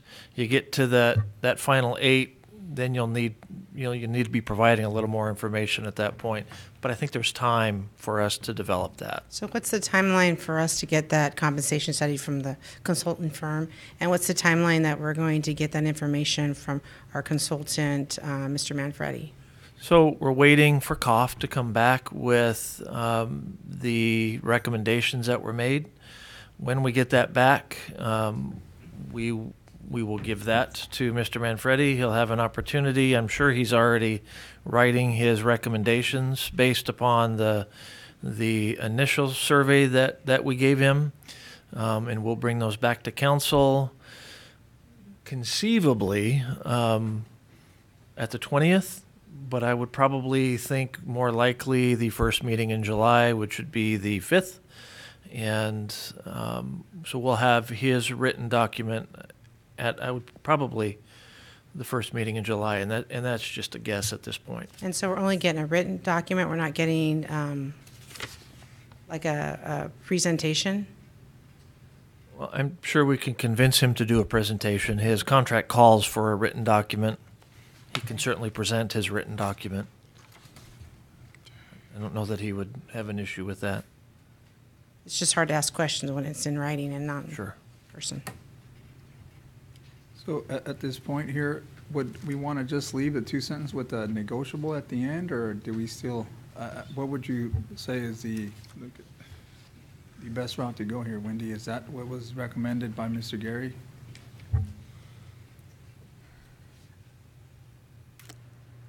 When Gary was talking, he was talking about the fact that the salary range was not yet established, and as long as he had a general idea, which council gave him, he'd be okay. If council's not comfortable putting this specific information in the brochure, we don't have to put it there. We can say that the fringe benefits are negotiable. Anybody that knows municipalities in general and CalPERS in general knows how to find out what formula we're in. A lot of times that's the first thing some people look at. So if it's in the brochure, it just makes it a little more convenient, but we don't have to put it there. We can make a general statement. So if council as a whole is more comfortable with not listing specifics and giving a general statement about a competitive pay and benefits package, we can make that recommendation to Mr. Phillips that that's the language we'd like to see. He's working for you. Did he mention, Wendy, correct me if I'm wrong, because this was brought up last time, but did he mention that the less specific we are, we run that possibility of having people just not interested? If you're not going to post it or at least tell me what this package is, then maybe I just shouldn't apply, and we risk possibly losing out on some potential good employees. When we get down to the 8, we can certainly be a little more specific or even answer questions if they're asked by the applicant. But am I dreaming that, or did he mention that? No, he did talk about that, yes. Okay. So his recommendation maybe was to have some sort of base or offer or something that I can wrap my head around to at least know that I'm willing to apply, versus a very broad or it just says competitive. We're going to be competitive, and if you're not going to tell me what it is, then why bother? And if we're going to do that, then we need to kind of wait till we have the information to be able to do that. That's going to have to be something we weigh. So I would think that Murray would have they would know how to craft language relative to that. While we are kind of struggling with that, Yeah. my guess is Gary hasn't. We're not the first city to be in the Right. middle of a reconfiguring of salary and benefits and those things. I just say we send back and say we need this to be a little more generic, and, Where and I think we won't lose those potential applicants, but at the same time, we don't have to spell it out in detail on this is what your plan's going to be. I agree. Okay, we'll do that. And that was basically it. The last section was telling him how to apply with Mr. Phillips. So the next step in this process is publication of the actual brochure. And like I said, Gary would like to get it out as soon as possible because he'd really like to keep this moving forward so that you have candidates in the chair by the end of fall, beginning of winter. That's the timeline we're still looking at.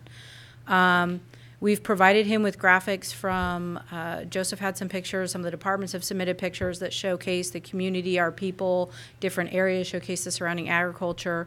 So what we like is if I will give this feedback to Mr. Phillips and for council to say yes with that feedback on the text, go forward and get this published because otherwise we're going to push out our recruitment timeline. And Gary would really like to keep it moving at this point. So would I. Is everyone okay with that? I make a motion we move forward. Are you finished, Wendy? Yes. So I don't know if you just wanted feedback on that, and I think you have what you need. I do. And I just need to make sure it's okay that when we get this into the pretty brochure, you're okay for staff. That'd be myself, Steve. Maybe I'll have Joseph look at it for the layout. Just say, yes, you're good to go now. And I certainly trust that you, with our Parks Director and others, will come up with some. We'll make some beautiful language. I have no doubt that you will. You can't put my picture on everything. Any other questions or concerns that we can give to Wendy as far as direction on this item? Thank you. Thank you. Item E4 is informational report regarding the regular council meeting scheduled for the 4th of July. Sonia? Thanks, Mayor. I'm still awake, yes. Just quickly, just for the benefit of the council, the public, for the record that the July 4th meeting, of course, is the first meeting in July. Municipal code calls for the meeting to be held on the next day when a meeting date falls on a holiday. So it will be scheduled for Thursday, July 5th at 6 p.m. And that's it. Brief announcement. Thank you very much. I had to put that in here, or else I might forget. I may not show. Moving on to council reports, starting at my far right with Councilman Robinson. Good evening.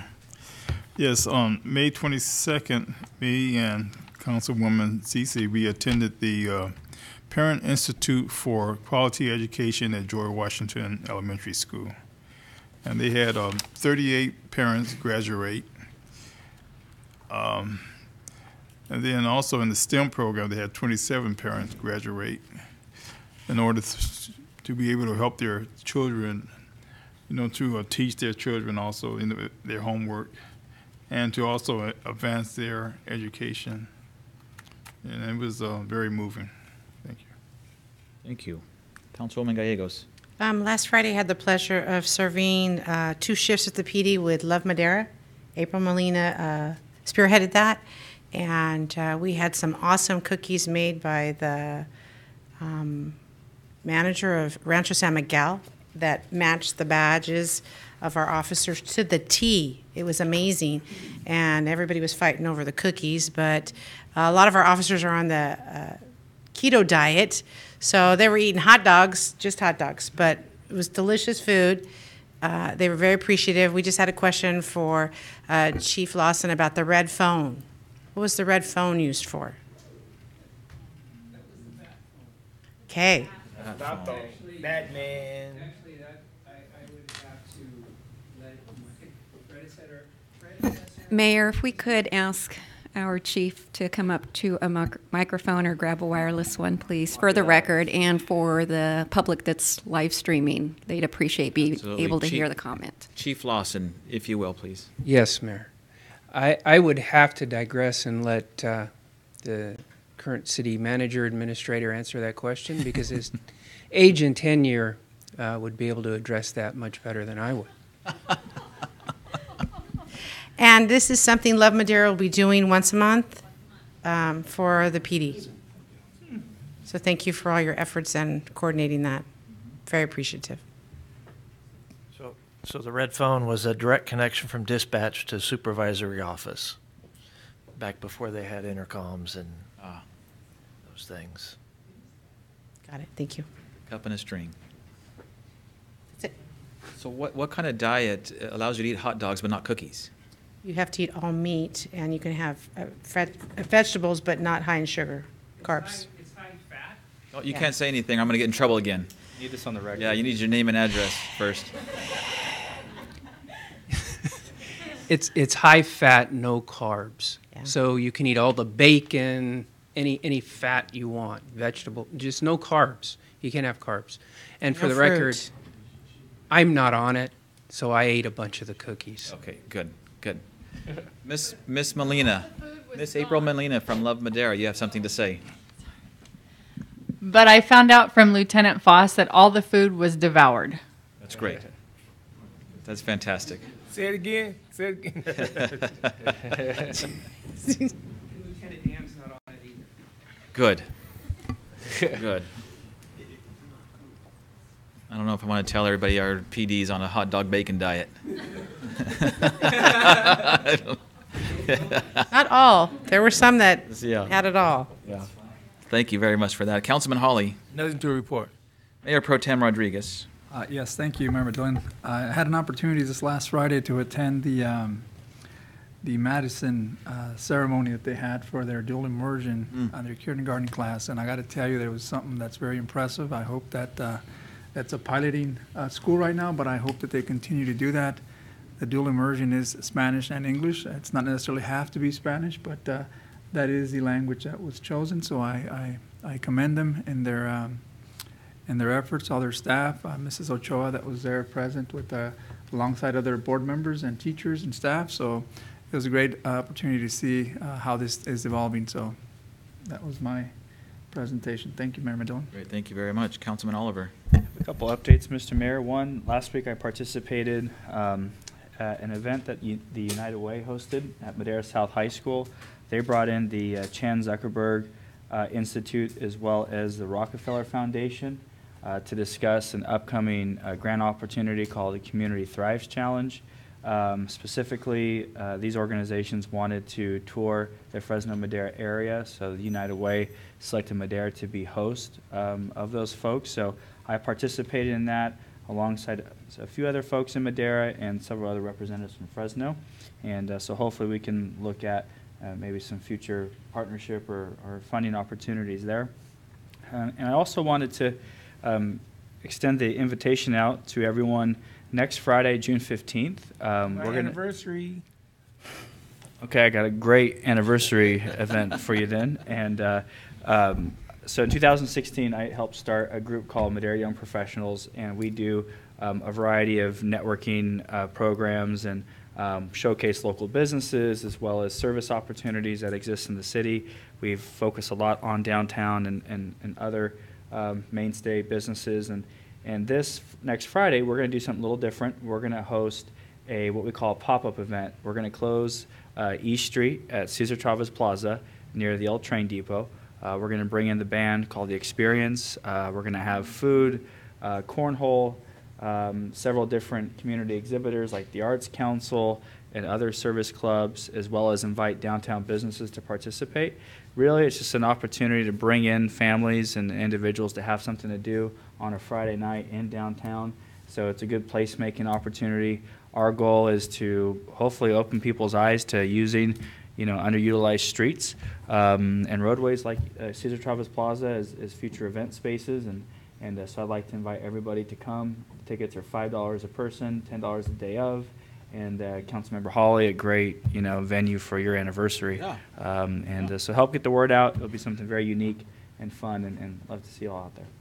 You can walk to downtown. Looking forward to that. That's going to be exciting. Was that all, Mr. Councilman? Councilmember Mayor Pro Tem Rodriguez reminded me too.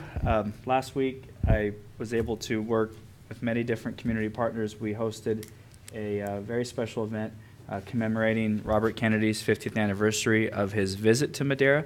Today is actually the 50th anniversary of his death, but we wanted to highlight Madera's shared history with Robert F. Kennedy. We had some really excellent student speakers that hit it out of the park, including Giselle Castillo, who was presented a Martin Luther King speech before here. We had the participation of Congressman Costa, as well as folks who were with Kennedy on that train. And during this process, we were able to access exclusive footage and video of his visit in downtown. We had about 6 minutes worth of him talking about Madera and enjoying eating our grapes, and alongside Mayor John Wells. And so it was a very special event, and hoping to maybe share that video in different capacities. And I'd just like to thank everybody who attended and the many community organizations that helped make it a success. It was. I was happy to attend. It was a great event, and looking forward to that pop-up event next Friday. I'd like to thank Mr. Pickett for sticking around and at our meeting. Come visit more often. With the theme we had as we're hiring, recruiting for our new city manager, this council, the direction was to include the community. And we started this council meeting by bringing and highlighting a lot of partners in getting something done with Pomona Ranch. And so we're very, very proud of that. And as we move forward, I think some of the statements that were made at that community stakeholder input meeting was a lot of the, for lack of a better term, I didn't know. I think the connection between City Hall and what we do as a city and the connection with the community is lacking. And I think that's what people were saying. I think our police department does a fantastic job using social media and really boots on the ground approach. And so I will personally have a mayor's blog soon that will update on things that are going on with City Hall. There has been discussion in the past about possibly better ways to inform the public on things that are going on. And my question to Keith earlier and the rest of our staff, with 90-plus neighborhoods involved in Neighborhood Watch, times 7 council members that are constantly kind of beating the bricks, the more information that we can gather and take out to the community, whether it's updates on landscape medians or how we approach distressed roads, the progression of our fire department, the increased number of police officers, and so on and so forth. I'll go as far as to say we do not have a local paper to assist us in that way. So I think we should take it upon ourselves to get the word out there, to continue to reach out to the community and share the many great things that are happening in the city of Madera, and then also share in those challenges because as was stated before, when people came to speak at public comment, they wanted to be part of a solution and not necessarily just point out problems. So again, I appreciate your approach on that. And that's really all I have to say. And it's another late one, guys. Thanks for sticking around. Councilman Hawley, you have some final thoughts. Yes. Councilwoman Gallegos and I were thinking the other day, you know, we go around and we see certificates printed out by different agencies with all their boards on there. And I had mentioned it to Sonia how that can happen when the mayor goes somewhere and he presents a certificate to some kids or to an organization or to businesses, that all the council people will be on there. So I didn't know how that come about working, but unless somebody is presenting something personally from the council itself, I think as a group, we all want to be known that we did this as a whole, so it wouldn't be just one person signing something to a group and using the city's logo.